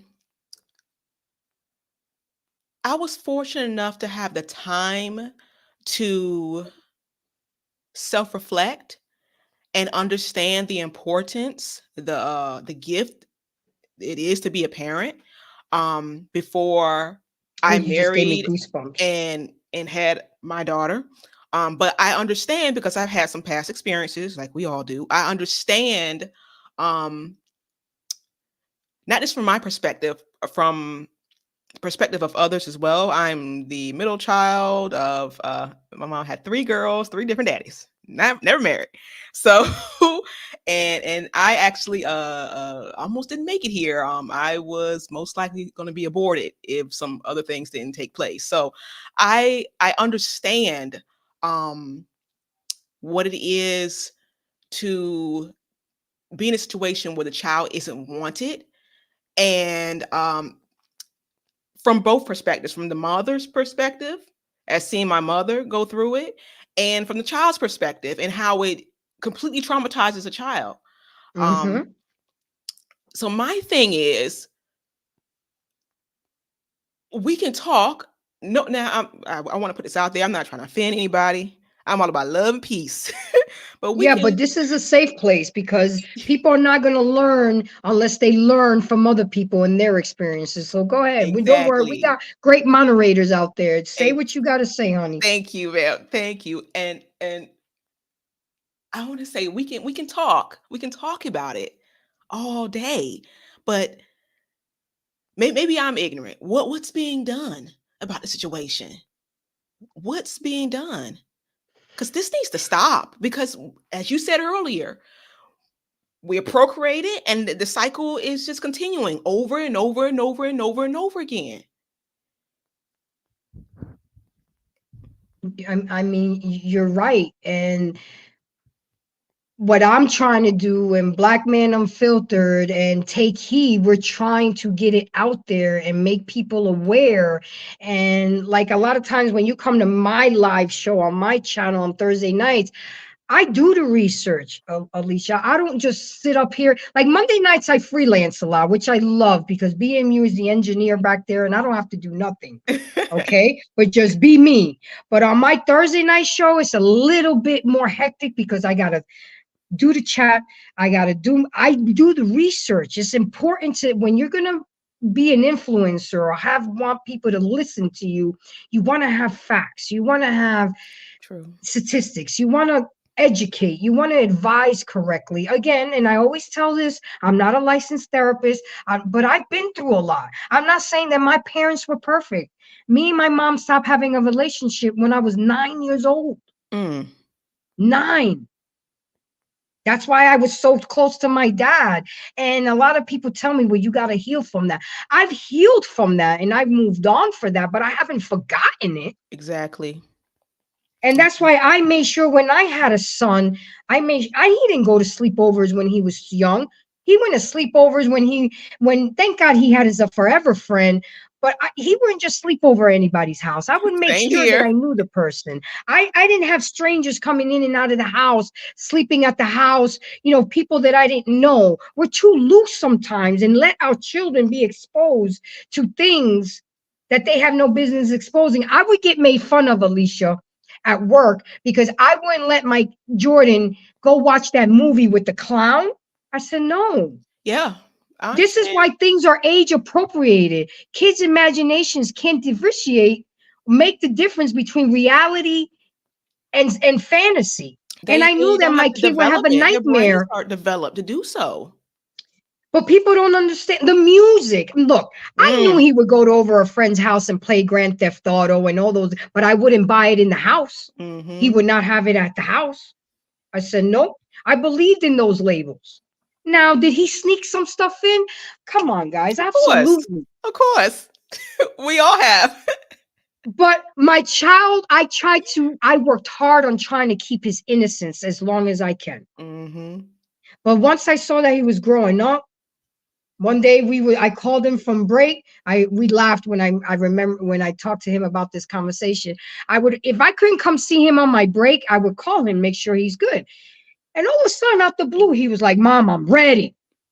And I already knew what he was talking about, Alicia. My heart dropped, but I had to pretend. I said, ready for what, Jordan?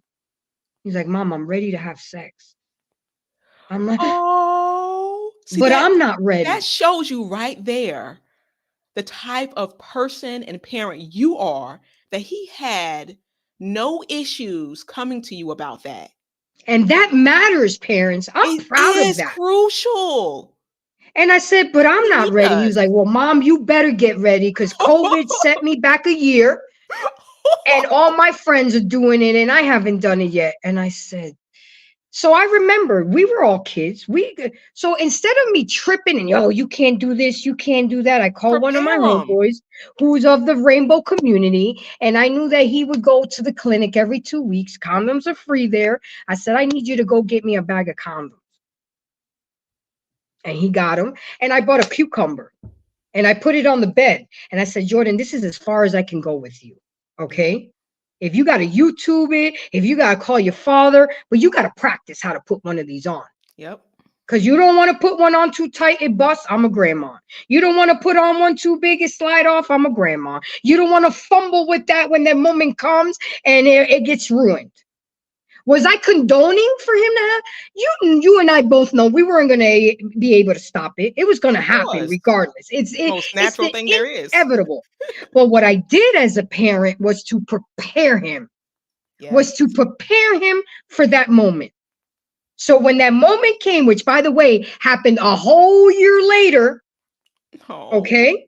Because I told him, when you do it for the first time, baby, try to make it with somebody that you value because you'll never forget your first time. That girl made him wait a whole year. Go ahead, sister. A whole year.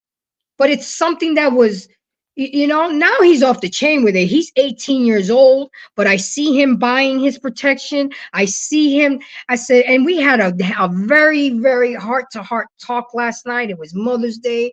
I don't know how long you've been listening to the show, but he was telling me, Mom, you were 18 years. You've been my mom, and now I'm going to move away from you. You're not a phone call away from me. You're going to be a whole state away. I said, that don't matter. That's why they make airplanes. I'll be there. I don't care about my job. I don't care about nothing. You know, you're the only person that I will lose my life and my freedom over without hesitation. But please don't put me in that predicament. Try to do everything you can. He carries around a bailsman card in his wallet just in case mom gets in trouble. I get hemmed up. When my mommy gets in trouble, I need you to call this person and they'll know what to do. Then you call your titis, you call your dad, and they'll know what to do. Because he already knows. He already knows. And I just know that I learned from my parents what not to do. And of course I learned, but a lot of us, like that video, that was heartbreaking. She's not going to let her sons play football because the daddy is the coach. And there's there's so many of us, I say us women, moms out there who would beg for something like that. You know, with fathers who, excuse me, with fathers who aren't interested in being fathers. I'm sorry. It's okay. It's okay, sister. That's what we hear. So who pray for something like that, because it's not about the mom, the dad. We're all adults. It's about the kids. You know, it's about them, setting them up for their future relationships, the health in their relationships and their trust and the boundaries and everything. And their hope, just their hope. And I hope she changed her mind. I hope she did. Because I understand so when too. you're upset, when you've been scarred by another person. But I hope she did for the sake of those kids. Because if it's not just that, when those kids find out, you know, it's on the internet, so eventually they will, there's going to be hostility for the rest of their days against her. Yep. I remember on my son's 16th birthday, I wasn't together with his father, but I called him up. I said, hey, I'm having dinner at the Cheesecake Factory. Some of his homeboys coming, all his titis are coming. I need you to be there. He needs to see you there. You know what he said? What time? What time? And we were there. Even though we're not together, you got to be able to coexist. You got to be able to co-parent. You got to be able, you know, I know he has his girlfriend now. I have my relationship, but we still cool like that. Do we have our ups and downs and we still get into it? Absolutely. But at the end of the day, it's always been about Jordan. It's always been about him. He is so happy to go spend the summer with his dad because he knows he's about to go to college. And Antoine, I know he's going to go to college, but he's going to the same college his girlfriend's going to. So, you know, they're setting that up. Look, I didn't get involved in that. I was told, Mom, I'm going to Santa Fe Community College for 2 years, and then I'm going to transfer to Gate. You know, I'm going to be a Gator, and that's the school I've always wanted him to go to. But because he COVID and he fucked around his 10th grade year, he didn't make the grades, and that's okay. But he's going to go to a community college for 2 years. His girlfriend wants to be a veterinarian. She's a good girl, and I pray that they make it. But I told him, don't be so caught up in this relationship. What you need to be caught up is in them grades. She has a plan. She's going to be a veterinarian. Her parents got her in check. Make sure you stay in check. Well, with that being said, how you doing, Take Heed? How you doing, my queen? Hello, ladies. How y'all doing? I hear your We story. good. We good. I know you're coming in at the tail end. I know you. I took this topic came about from the video that Black Man Unfiltered started about where are we as parents, and then me being a coach for 19 years, I went through a lot of this with parents not showing up for games and kids crying. What's your take on it? What say you? Jackie, did you see that last video first before you talk? Oh, I did with the mother baby keeping. mother, right? She Oh put my in a God. commercial playing. Yeah, I saw Yeah. that. So, excuse me, y'all. I got a little cold. Um, she's hurt. The mother's hurt. She thinks she's right. She thinks she's right. And I'm gonna share something with you. There are a lot of women in our community that does that. That's nothing new. More than likely she saw that happen when she was growing up. Her mama did it. Yeah. Because my mama did it. My mama was a side chick and my mama did it to my daddy. I remember a birthday party my mama had for me, and my father was not invited. Like, how you throw a birthday party and not invite the father? And so my father came anyway, and he was Good. like, I want to spend a little time with my daughter after the party is finished. And my mother did a grandstand, honey. She did a grandstand, and I begged her. I said, Mama, let me go with my daddy. My daddy was clean. He had a fur, y'all remember the Mac, the fur coat on and everything with the hat inside. He was clean. Brother was clean. My daddy was dark skinned, tall man. And I was like, Mama, come on, let me go with him just a little bit. He want to take me out. And I was about maybe 7. And I say she acted a fool, honey. And I could not go with him. And my day was ruined. It was my birthday. Just to spend time with him. Mind you, he was a weekend daddy because, he had his whole family. But mama, this is the thing that, and I know that this is past tense and when I bring it up, but my message is really for the younger ones. Don't get in a relationship with a man who already has a family. Don't call yourself Yes, being a side chick. I concur. You know what I'm saying? And you're hurting these children when we pick men that are not right, when we pick women that are not right, you're hurting your offspring because now you and this person is at war with each other. And the baby has to go through turmoil just to even say hi, mama, or hi, daddy. It's nonsense. This is why I so wholeheartedly I agree that we need to be families first. I kid you not. Yeah. Because Now you these, see how vividly yeah. you remember that memory at 7 years old? Can you imagine? As old as I am, as old as Exactly. I am, you remember those core memories that hurt like that. And it's sad. And now, listen, I don't dislike my mama. We don't see everything. I don't dislike my father. We don't see everything eye to eye. But I just wish I was not in the equation of the side chick baby.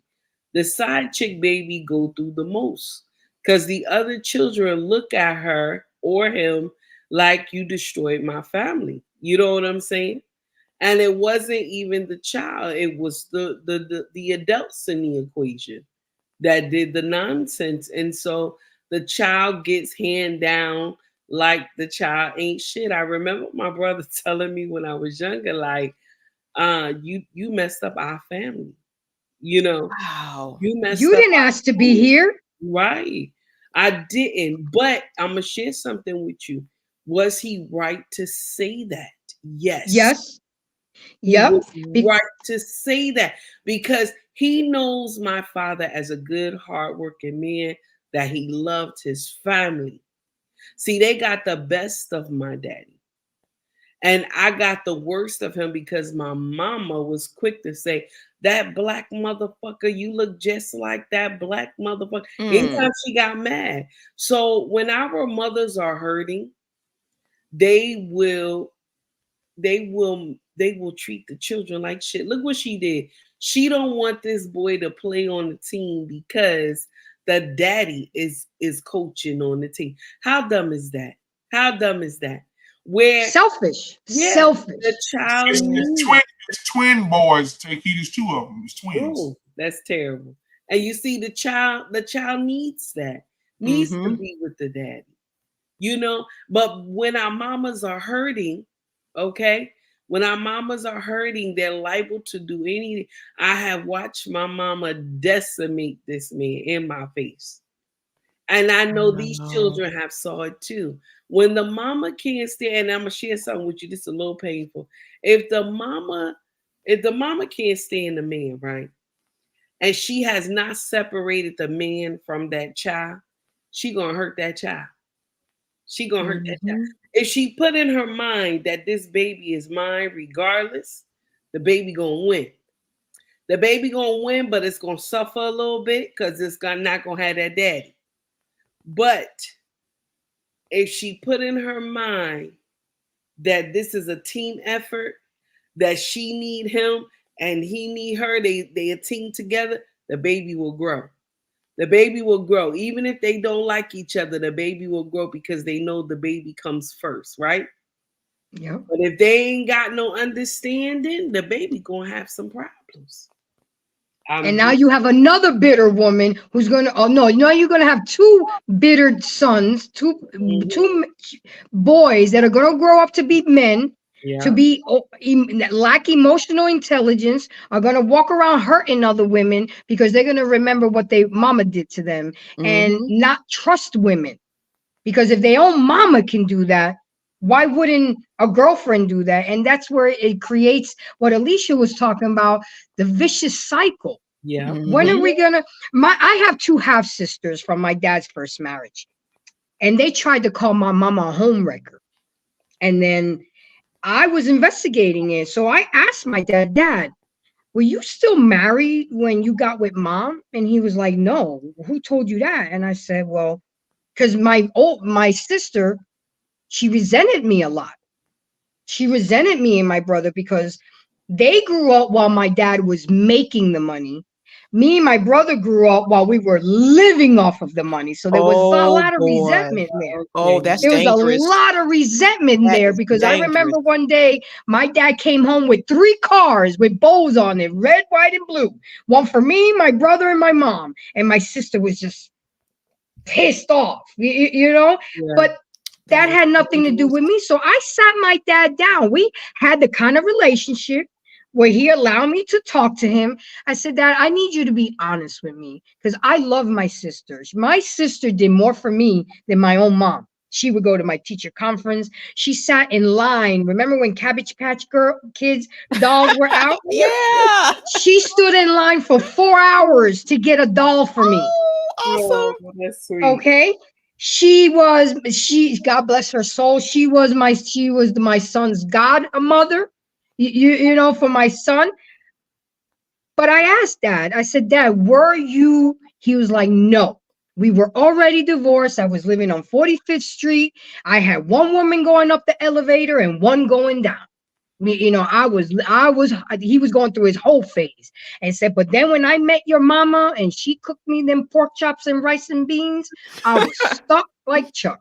Oh my I said, "Are you sure?" Because Marianne around here talking about that, you know, mama's a home. He was like, Grace, you just have to understand they didn't like the fact that me and their mother broke up. She's always going to be bitter and just, you know, I'll talk to her to stop saying things to you, but she's just going to have to get over it.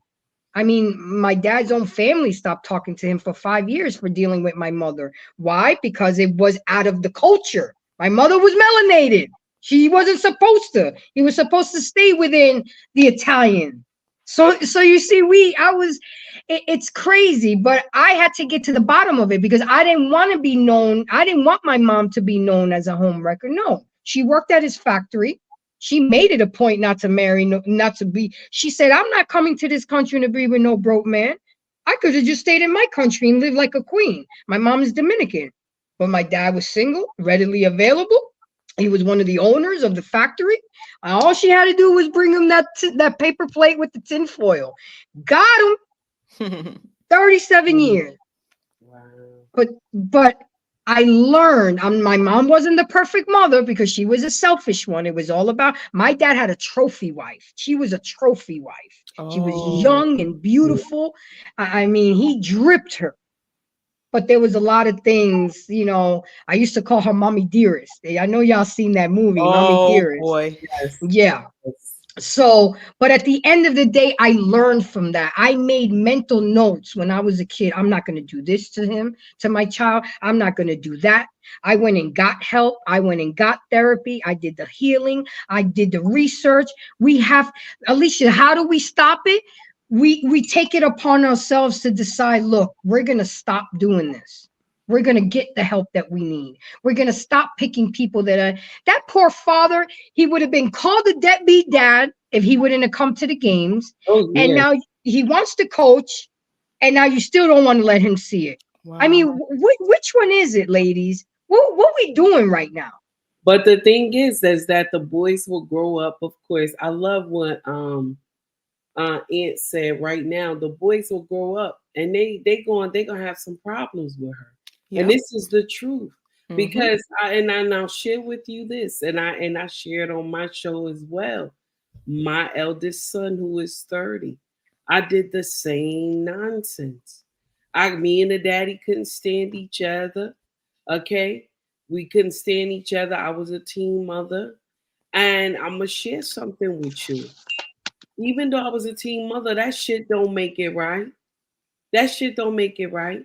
I was up there compensating, trying to buy this boy all types of everything. This boy had so many things in his room. His friends used to be like, your mama always got something for you. He was like, because I'm my only kid. That's why. He said, but what I really want, I heard him say to his friends, what I really want, I want to be with my daddy. He buying me all this stuff. I just want to be with my daddy.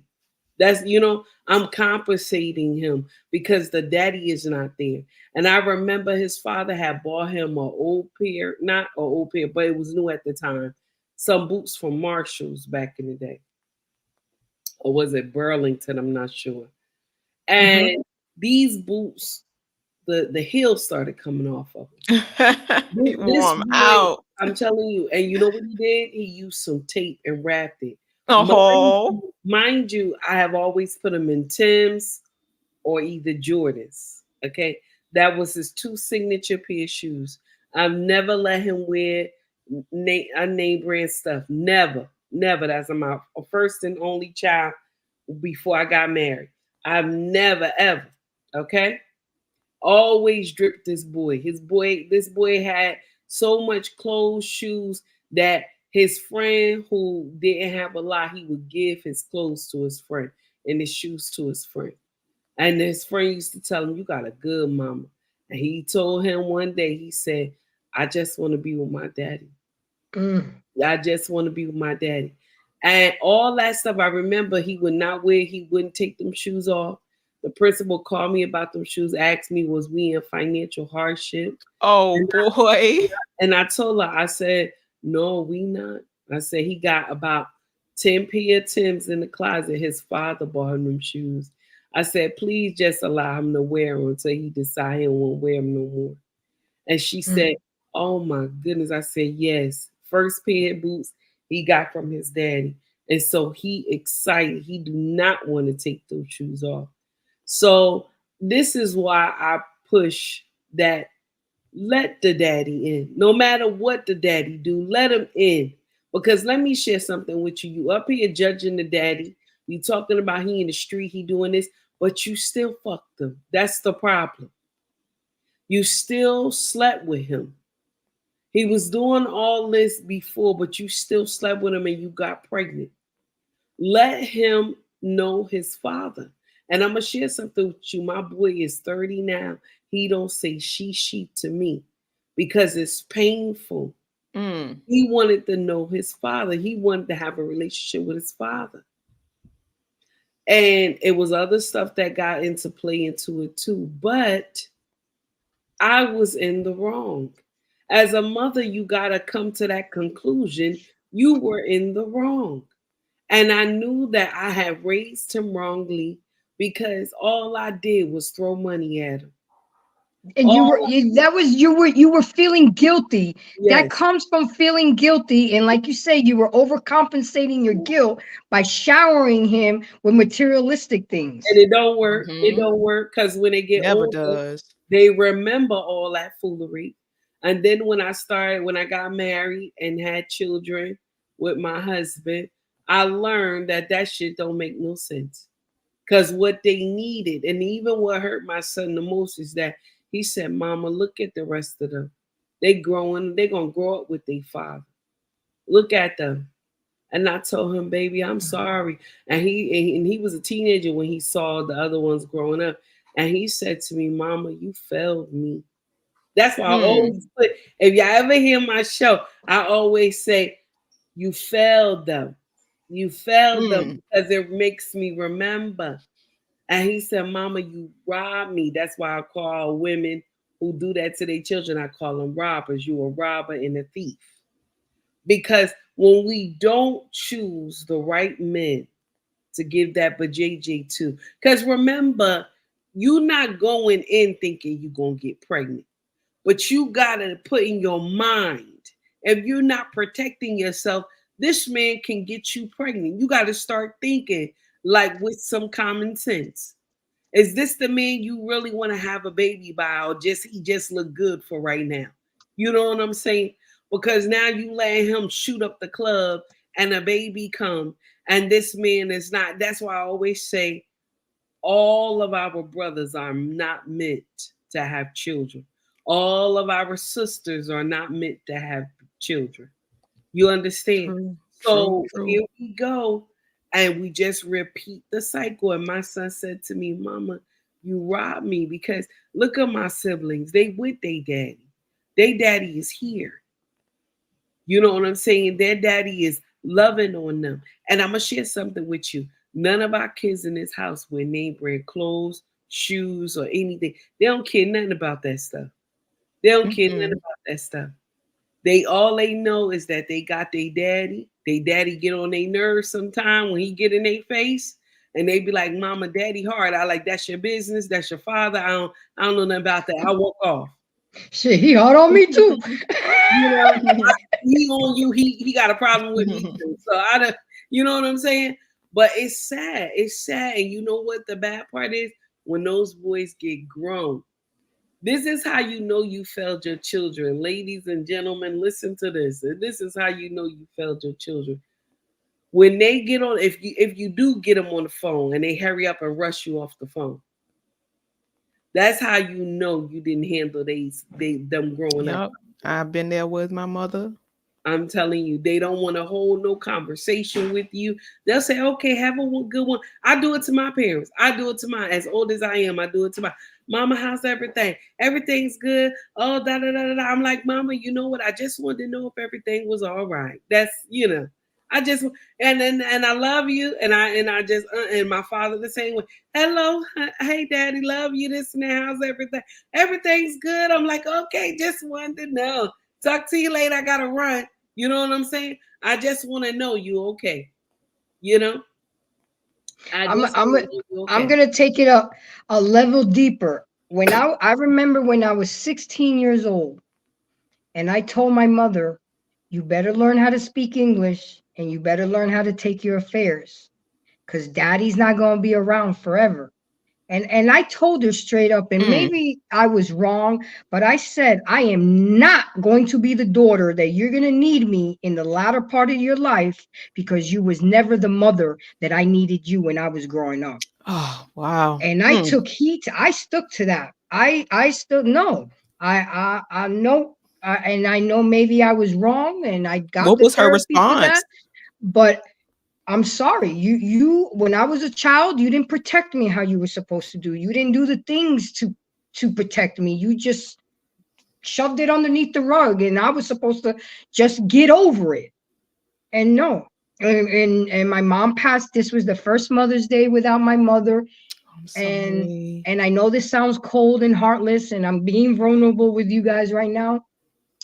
But when she passed away, it felt like a burden was lifted, because now I didn't have to walk around carrying that hurt and that pain, because she's gone now.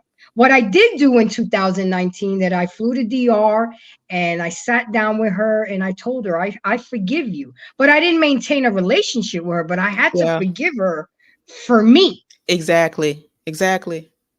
You know, but I had to forgive her for me. And I stuck to my word. I could not see myself being the type of daughter that she needed for me in her old age, because she wasn't the mother that I needed for her in my young age. And that's what's going to happen to a lot of women and a lot of parents out here. I mean, you work in the medical field. Take heed. You see a lot of people pass alone and nobody there. You know, your hand is the only hand that they hold when they die, you know, because you weren't there for them when you were a child. Another thing that I was mindful growing up, in the Dominican culture, there ain't no blended shit families and no stepchildren. They don't believe in that, the old school. You leave your wife, you breaking up with the kids too. So my mom did not accept my two sisters. And my dad will allow my mom to dictate her. And I told my dad one day, I was pissed because I wanted to hang out with my sister and my mom didn't allow it. I called my dad a pussy. I said, Dad, you a pussy. Boy. Oh, wow. He was like, why do you say that? I mean, he slapped the shit out of me, but I had to say it. I said, because you allow mom to dictate. Those are your two daughters, just as like I am. Why would you not?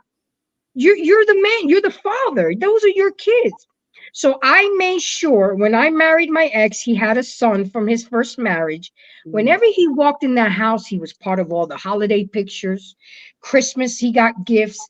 Birthday, he got gifts. We used to go on vacation. I don't care if nobody had money to pay for him. He was coming with us. I always made sure and shout out to Urel. I love you, baby. You know, I've known you since you were 4 years old and you're 23 now. You know, he wasn't mine, but I raised him as he was mine. But same thing here, take heed. He was favored over my son. And when my son noticed that and came to me, he was like, Mom, why does he I leave a pair of shoes in the front room and Dad goes off on me, but he can do whatever he wants. And I started observing. I didn't say something right away. I started observing. But when we were going to counseling, it came out, take heed, just like you said, the guilt of him and his mother breaking up. He was overcompensating by allowing him to do whatever he wanted when he came over on the weekends, by him not having to do chores, by him getting whatever he wanted. I said, no. You are not going to we love both the same. And if you love him more than our son, don't display it in front of the baby. That's not right. Because that messes with it. And I checked him on that. I checked him in therapy. I checked him in person. And I apologized to my son. And I said, you know what? Dad has gone through a lot with his ex-wife. And he's just trying to show him a little bit extra love right now. I mean, as a kid, he really didn't understand it. And that conversation came up last night, take heed. Because me and my son had an awesome heart-to-heart talk last night. And all of that came up. But I made it a point. Alicia, you asked, how do we stop it? We got to be intentional. We got to be mindful. Our parents teach us what not to do and what to do. You remember as children of what made you feel bad and what your parents did. And you know not to do it to your kids when you have kids. You know what worked. I mean, come on. Do you know how I only have met every day, Monday through Thursday, dinner at 6:30 every night as a family till I was 14. Once I was 14, my brother went off to college. And once I was 14, I was working, playing ball. We didn't have time for all that. But that's what I remember is having dinner, having fights, having good times, all of that. All of that. Those matter. Between 6:15 and 6:30, my job was to rub my dad's feet when Ben Gay, when he got home from work. Ben Gay, awesome. I hated that smell of Ben Gay. Oh, but that was my job. And that's why I give great foot massages now, because you know what I'm saying? That was my job. I'm still doing the Ben Gay duty, so I understand. Exactly. I'm still doing mine. Oh Oh gosh. But at the end of the day, we as adults got to stop using these excuses. Ain't nobody got time for that shit. Y'all know what didn't feel good as a child. Y'all know what your parents did wrong. And then you're going to turn around and do the same shit to your kids and then wonder why they heathens or they are hyenas. My mama didn't even teach me how to cook. It was my dad because we weren't allowed in the kitchen. You know, that kitchen light go on from the oven, from the stove. The kitchen is closed. You are not allowed in that kitchen. But I mean, I know everybody can't be like me. Everybody can't be like Take Heed. Everybody can't be like Alicia. The fact remains is that we got to learn to do better. And when we know better, we do better. I'm tired of hearing excuses. Yes, I told you guys my story with my mother, but you know what? I didn't do that to my child. I didn't do that to my stepson. I made sure that he felt he was part of the family. I made sure he took pictures. I made sure he came to vacations with us.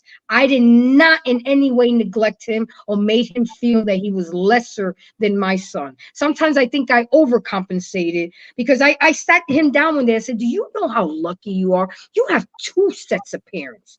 You have your mom and brother James, which is her husband, and then you have your dad, and you have me that love. All four of us used to go to his basketball games. And when me and her finally was able to unite, she texted me. I was shocked. You know how funny? I thought of her yesterday, and I said, should I text her for Happy Mother's Day? And for some reason, I did it. How about 2 hours later, the text comes through, and she texts me, Happy Mother's Day. My ex-husband's ex-wife still texts me Happy Mother's Day.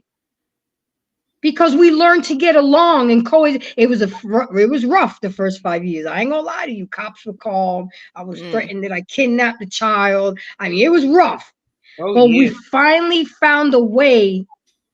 Yeah, I believe in sit downs. I rented one of those conference rooms in Dunkin' Donuts because we had to have the meeting in a controlled environment. If we had it at somebody's house, you know, it would have gone cuckoo for Cocoa Puffs. But if you have it where somebody's watching and you have to control it, and we had to sit down and we talked and said, we are four parents who are raising one child. We got to get over this and pass this shit. I'm tired of the tension. I'm tired of the awkwardness and all the drama. And it got to the point where all four of us would go watch and play ball. You know, all four of us we were cordial and I mean, we wouldn't go out to dinner or anything, but we were amicable. It came to the point where we just pushed our ex to the side and me and her would make the plans. We took him out the shit, and it's doable, but you gotta work it for it to work. But you know, we're so busy on who slept with who before and who's this and that's my baby daddy and that we don't think about the kids. And at the end of the day, I know I'm ranting.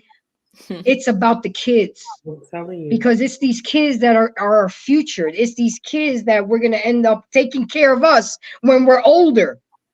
I asked my son, baby, when I get older, are you gonna put me in a nursing home? He was like, hell no.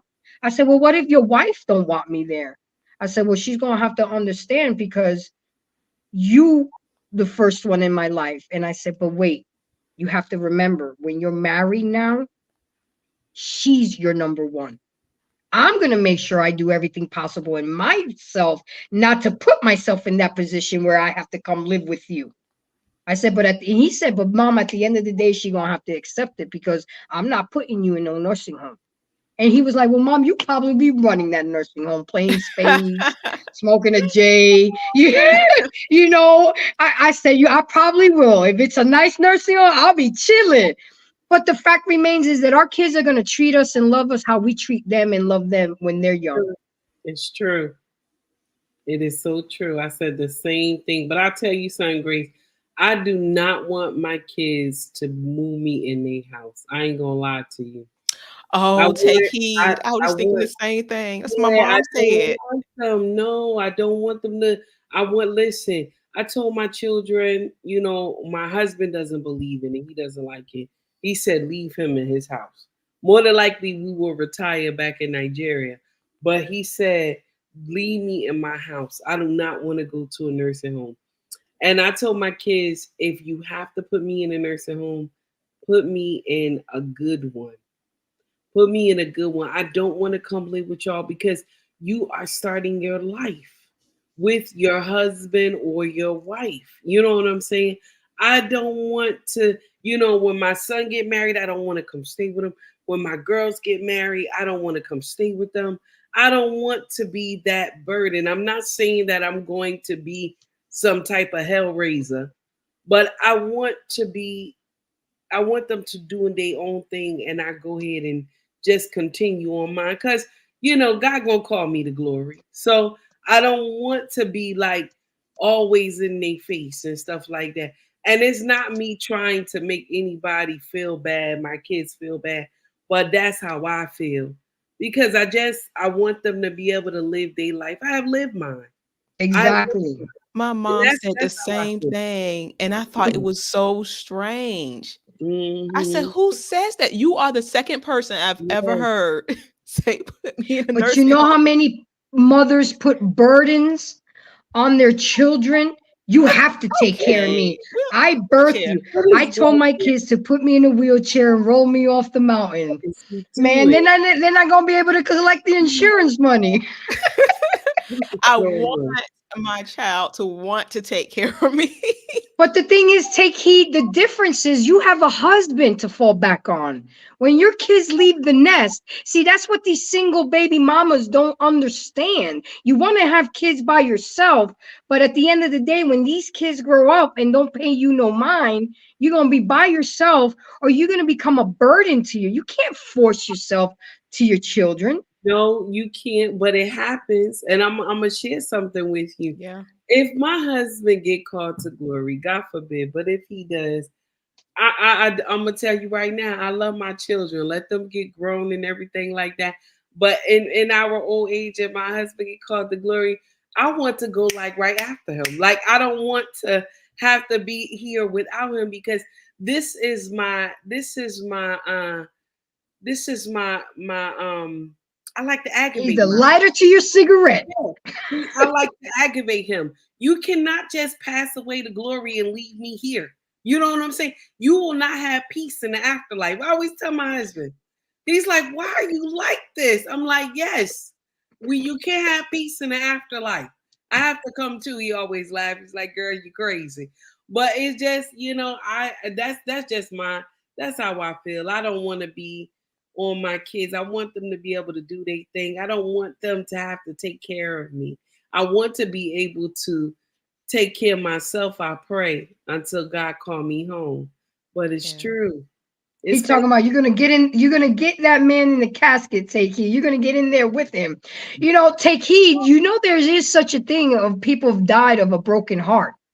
Oh no, I saw it happen with my auntie when my uncle passed away. This is my favorite uncle. He passed away, and she looked at him. He was laying in the casket. She kissed him on his forehead, and she told him, baby, I'll see you soon. And 3 months later, she was gone. Can you imagine? How long were they married for? Oh, a long time. Probably over 30-something. That's a real thing. That's a long time. That's a real thing right there. I looked, I said, wow. And she was ready. She was ready to go. She told the family, get ready. She was ready to go. She just loved this man so much. She was like, I'm ready, But some people don't get, God don't call you like that. No matter how much you're ready, God don't call you like that. But it was her time. It was her time. BMU, do you have any other videos to show? Are we good? Oh, no, we don't have any more videos. So we do have a video of Black David stripping for the bar mitzvah, but I don't know if y'all want to watch that. Oh, no thanks. Let's go ahead. Let's go ahead and finish out on a good note. No, but let's play. Let's play the one video, your video, so everybody can see where this whole topic came from, and then we'll do our final thoughts and we'll wrap up, because I know my queen has to go attend to her king. Alicia, I just want to say thank you for coming up here. Thank you for being vulnerable. Thank you for having me. It takes courage. I mean, I don't force people to come on camera. Just the fact that you came up here is an honor. I'll be on camera next time. I'm in my and I appreciate you. Make sure you go go to my channel, subscribe, like, and share. Make sure you on the network as well, and support all the content creators on this network. But BMU, let's show that one video to remind people the point of this show. Oh, look who shows up. You always like to come in the tail end, my light-skinned brother from another mother. How you doing? I'm well. I just want to let you know I enjoyed the show. You know what I'm saying? I want you to let you know. Oh, you been here? I thought you were doing something with Humble Dad. I did. I finished up, and we went a little over, but you know how that go. I had to come over here and support my sisters. Well, okay. So cool. We're gonna show the video, and then Lost, I want you to tell me what you think about I mean, I know you've seen it, but I actually I just finished a whole show about it. BMU, run the tape. Is that I come to an AAU game supporting my daughter. All these black kids on these teams. We're supporting the girls, all these black boys on the other teams. All of them here. There's no black representation. Ain't no parents here, no grandparents here, no uncles, no aunties, no nothing. It's 5 or 6 black people spread out. But I look across and I see all these white people, 170 of them, with matching t-shirts, aunts, uncles, married couples, grandpa, granddaddy, cheering for these babies. Black people, when are we going to start being here for our babies and representing our babies? When are we going to show up for our babies? He said, when we gonna show up for our babies? I felt that. And as a coach, I felt it even more because I had to go through this. I had to sit there and wait for an hour with a child because their mama was late picking them up because she was too busy having drinks. I'm not gonna leave a child by themselves at dark. I'm hungry. I would tell the mother, meet us at Chick-fil-A. I'm making sure your child eats. What do you have to say, Lost? Tell me. What say you? You know, when I played football, my dad was at every game. My mom was at every game. My uncles and aunties was at every game. Do you remember that? Yes. What is that like for you? That's amazing because I used to hear my dad in the stands. That's my boy. You know what I'm saying? I want to make my dad proud of like, Dad, watch this. I'm gonna pancake this dude right here, and then drizzle the syrup on him. You know what I'm saying? So I used to love that, man, because it gives you that extra boost that you need. That the old man gave you some juice. You know what I'm saying? Gave you that extra little something in you that made you want to try a little harder. I think Black Man Unfiltered is correct. You know, the family need to be there to support. Man, my whole entire family was there. And it's something that they come to see you play, and you play a little bit better when you got to support your family out there. So I totally agree. Absolutely. And then I was overboard with it, Lost. You know, I used to, when Jordan would get in the game, when he was at the free throw line, I'd be like, it's Jordan done. And everybody, he would be like, he'd make pretend that he didn't like it. But he admitted to me last night, Mom, I loved it. And you stood out from everybody. Everybody knew who you were. Everybody knew you was my mama. And the fact that other parents would do that when you weren't at the game or you were late just made it known that you were valued. And those words coming from my son yesterday, that was the best gift that I could have. Because we kind of had an emotional moment last night. We went through memory lane. We talked about the punishments, the cleaning duties I used to have him. And he just like, Mom, you was a great mom. Because he's graduating in 2 weeks and he's moving to Florida. All in one in a matter of a weekend. I'm losing him in a matter of, I don't even have time to breathe. Enjoy him. And then he goes to college in August. So it's like, hey, I did my job. It's time, it's time for you to fly off the nest. But I'm only a phone call away. So this meant a lot. Last few drops while you got it. You know what I'm saying? Because them years fly by. Next thing you know, he's finished with college and he's on to work, and then he started his own family again. And he'll see you on Mother's Day and Christmas and Easter and Thanksgiving, hopefully. But that's about it. So you enjoy while you can. And that's why it goes. And that's why it's so important. Like, when Take Heed's children leave the nest, at least she has her husband there with her. You know what I'm saying? But a lot of these women want to be baby mamas and think it's cute. But it ain't going to be so cute when they left behind and their kids living there. Why you ain't call your mama? I need a grandbaby. I need you to cut the lawn for me. And they're going to freeze the screen. I know y'all haven't seen them clips. Yes. Oh, yeah. You know, and you can't call a Nissa to come cut the grass because she already said she ain't doing that shit. So, but Alicia, I want you to go ahead and give me your final thoughts again. I want to thank you from the bottom of my heart for embracing me and showing your vulnerability. I know it's not easy, but it's necessary so people can learn from us. What are your final thoughts? Well, first, thank you, and I appreciate you all having this platform for us who are ready and willing to self-reflect and improve, um, and just to.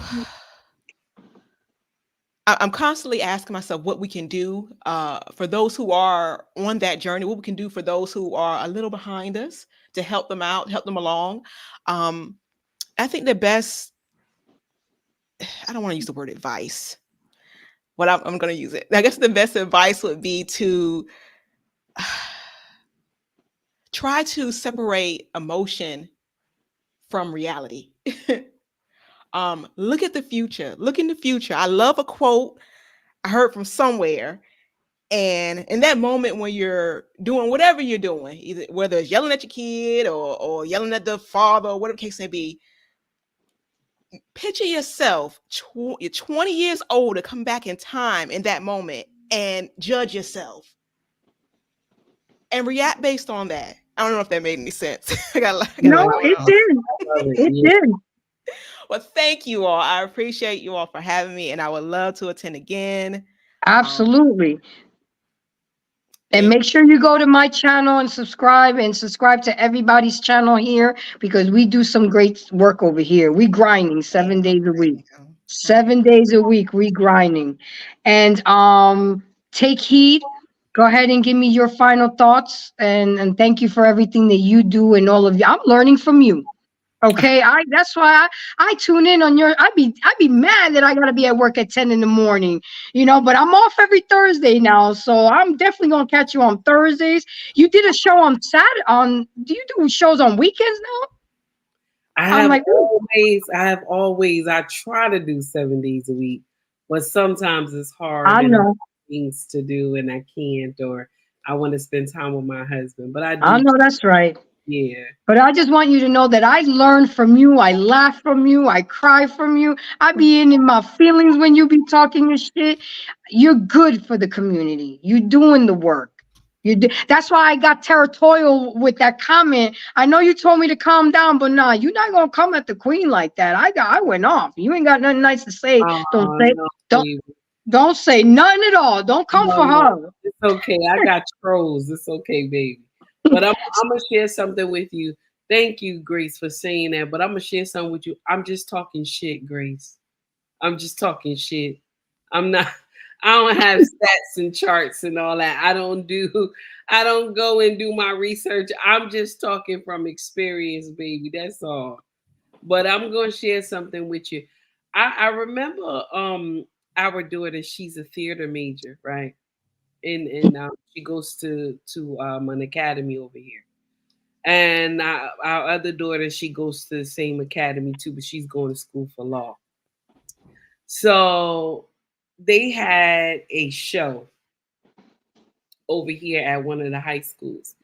And when I say melanated effect was in the house, it was crazy. The parking lot was filled. And mind you, we had to pay to get into the show. The parking lot was filled with all colors and sizes going to this school. You hear me? Parents was off the wall trying to get in that bad boy. It wasn't enough room. People were standing up because they wanted to come and support their children. Shout out to Willenboro because they love to support their kids. You even have when they play in the football games and stuff, it's lined up of parents. So it's not all of us that do this foolery, but we still have to say we got to get our shit together. Just like when I get on my sisters, it's not all of us that's doing the foolery, but we still got to say, get your shit together. And the thing is that the children need help.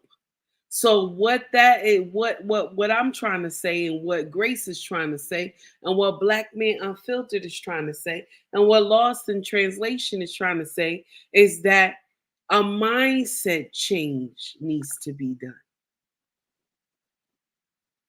You want to be in your feelings because you mad with this man. That's not the baby business. The baby just happy that somebody came to see him, that somebody wants to be involved with him. If the daddy wants to be there, allow him, because you're not doing nothing but hurting yourself in the long run when this child become a teenager and you can't control this baby. Because when they become a teenager and they tower over you, ain't nothing you could do. Ain't nothing you could do, because they always want to take a shot at the title. Ain't nothing you could do. You're holding you're holding these children away from their father, and you will regret it in the long run, mama. And my advice to people who want change, and you don't want this to happen to your own family, do everything opposite of what your mama did. Do everything opposite of what your mama did. And also another thing, let go. Let go. It's okay to forgive. She made a mistake. He made a mistake. It's okay. Let go. Because I'm going to share something with you. You have a dynasty to take care of. You have a bloodline to take care of. Just everything that your parents did that you didn't see right, you make sure you do right by your own. Stop using that excuse. Well, my daddy wasn't there, so I don't need to be there for mine. Nope, that's a lie. It's generational curses that need to be broken here. My mama didn't do the right thing, so I don't need to be taking care of mine. Nope, there's generational curses that need to be broken here. Do right by yours. I always say this, and I have said this from the beginning of me doing YouTube and social media. I had said, you're going to need somebody to bring you a drink of water one day. You got to be mindful how you treat these children. That's the thing. You got to be mindful. And until we learn that, we ain't going to get it. These children need both of us. I'm just saying, take heed to the message. Awesome, awesome. You think you may be talking your shit, but you talking your wisdom. That's what you talking, take heed. All right, my light-skinned brother from another mother. As a man and as a child that experienced that good experience, because I get it. I get it. You see all your family up there, you ready to tackle something real hard and be like, I did it, Dad. What say you? You know what? It was a wonderful thing watching my family come out to support me and my brother when we played football. But you know what was even more important was that my dad was there and my mom was there to help me with homework, and also signing me up for piano lessons and concert band and stuff like that, and science courses. I mean, it was one thing for dad to show up for the football game, but when he shows up for concert band concert, you know what I'm saying, and choir and stuff like that, that's another thing. It lets me know he's fully invested. You know, parents fully invested. I remember one time I was working on a science project for school, and you know, my dad was amazed at, you know, the stuff that I did, and he was proud. I made a hydroelectric dam from scratch. He was like, "Boy, how did you do that?" And I was like, "You know, just doing my thing, you know, a little research or whatever." You know, and he was proud that, you know, I did something that that allowed me to be proud, that allowed him to be proud of me. You know what I mean? Outside of football, because everybody played football, but it's the other stuff that really makes him proud, especially the music portion. You know, my dad was a radio announcer, and you know, music was a big thing in our house, and he liked the fact that I gravitated to that and was good at it, and he fostered that. And I think one thing that we need to remember with our children is to make sure that we take an interest in things that they're interested in. You know, you never know what your child is good at until you expose it to them. You know what I mean? And that allows them to go out into the world and be of use to other people. And what happens is that allows that child to grow their network and to grow their net worth. So when you're older, that child will be able to take care of you because of the connections that your child made, because of the environment that you fostered. So it is very important that you allow the ground that you have to be fertile, to allow your children to grow. So it's very important that you're there for them. And I think that's one of the things that we lose out on. You know, I look back at my family tree and I look at the wives that my grandfather and my father married, and I hold that as a standard in mind. That's probably the reason why, you know, I'm not married yet, because I hold it in such high regards that, you know, I'm not going to just graft any old thing to my family tree. You know what I'm saying? I don't want to be the one to mess that up. You know what I'm saying? I want my grandkids to look at me and look and say, hey, you know, granddad, you picked a good wife. You know what I'm saying? And hopefully if I have kids, I'll be able to train them up so they can say that, you know, hey, you raised a good son or good daughter. And I wanted to make sure that legacy does continue on. But for us to do that, we have to make sure that we cultivate our families in such a way that we take our children, we aim them like arrows, you know what I mean, into the distance and let them fly as far as they can. So yes, we should make sure that we take care of our children. So that way, even though we get older, we will want them to take care of us, but that's still not their responsibility. That's our responsibility. But you know, the Bible says something about honor thy mother and father, that your days may be long. And I think that's something to that. So Grace, I want to thank you for having me tonight. Take heed to the message as always. It is a pleasure. And for those who are in the chat, thank you guys for coming out, supporting Grace and the Black Man Unfiltered Network. As always, once again, it's been a pleasingly plump pleasure to hang out with you guys. And thank you guys for allowing me to come up this evening. Absolutely. Thank you so much. So with that being said, guys, this was a good show. This was very therapeutic for a lot of us, so we can learn and be better. And can somebody put the link to my channel? Alicia asked me in the back group to put it. Can somebody put it in there for me? And make sure you guys subscribe, like, and share. Feel free to donate to the channel. But tonight's show was important because we out here spreading seed. We out here having babies, but we're not taking into consideration that these are little people that grow up to be adults, that grow up to be traumatized, feel burdened, and just not experience a good childhood. And look, I know we're not all perfect. I know we're not all going to be perfect parents, but I mindfully and intentionally took heed to the things that I didn't want to do when I had children, and took the good things that my parents instilled in me and gave it to Jordan. And I may say so myself, I think I did a pretty good job. And we have to love our children. We have to be there for our children. I mean, I had my kid in Boy Scouts, clarinet, t-ball, basketball.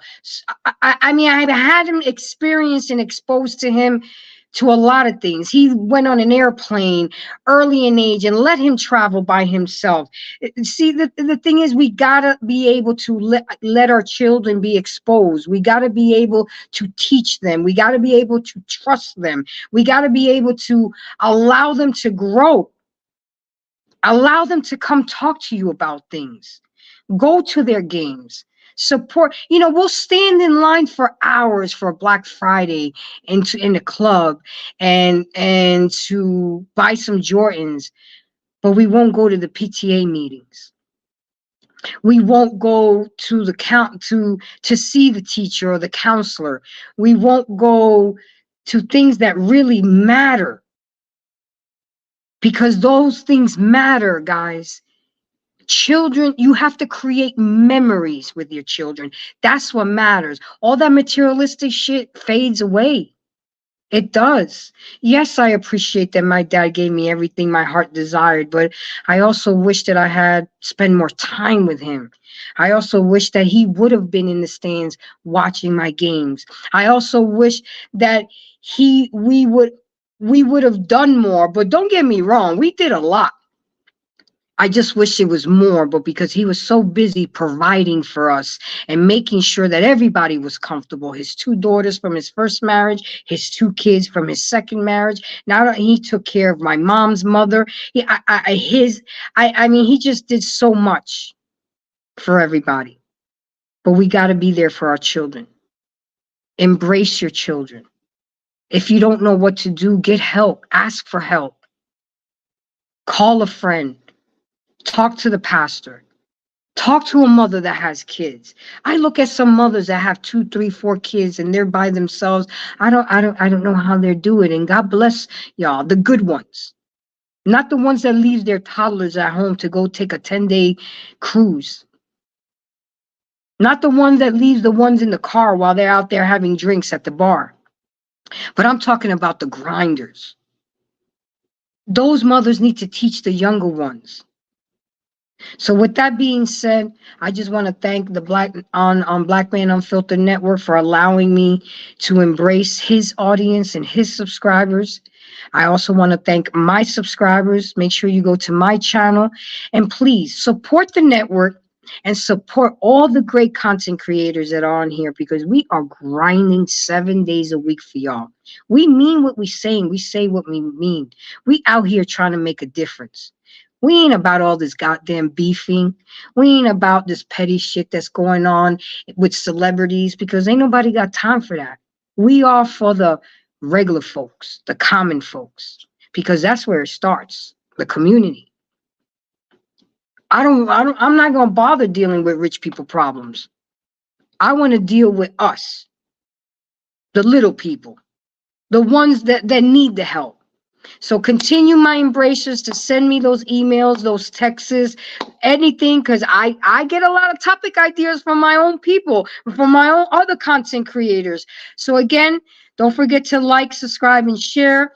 Guys, thank you for supporting me since day one. I really appreciate it. I'll see you guys tomorrow night, flipping tables with host Black Man Unfiltered, co-host Lost in Translation. Come check us out. Take Heat is there. I'm there. Our Pain and all the other ones. Uncle Rick, he be bringing the heat. So come support us. I just want to say thank you again and have a good night. Peace.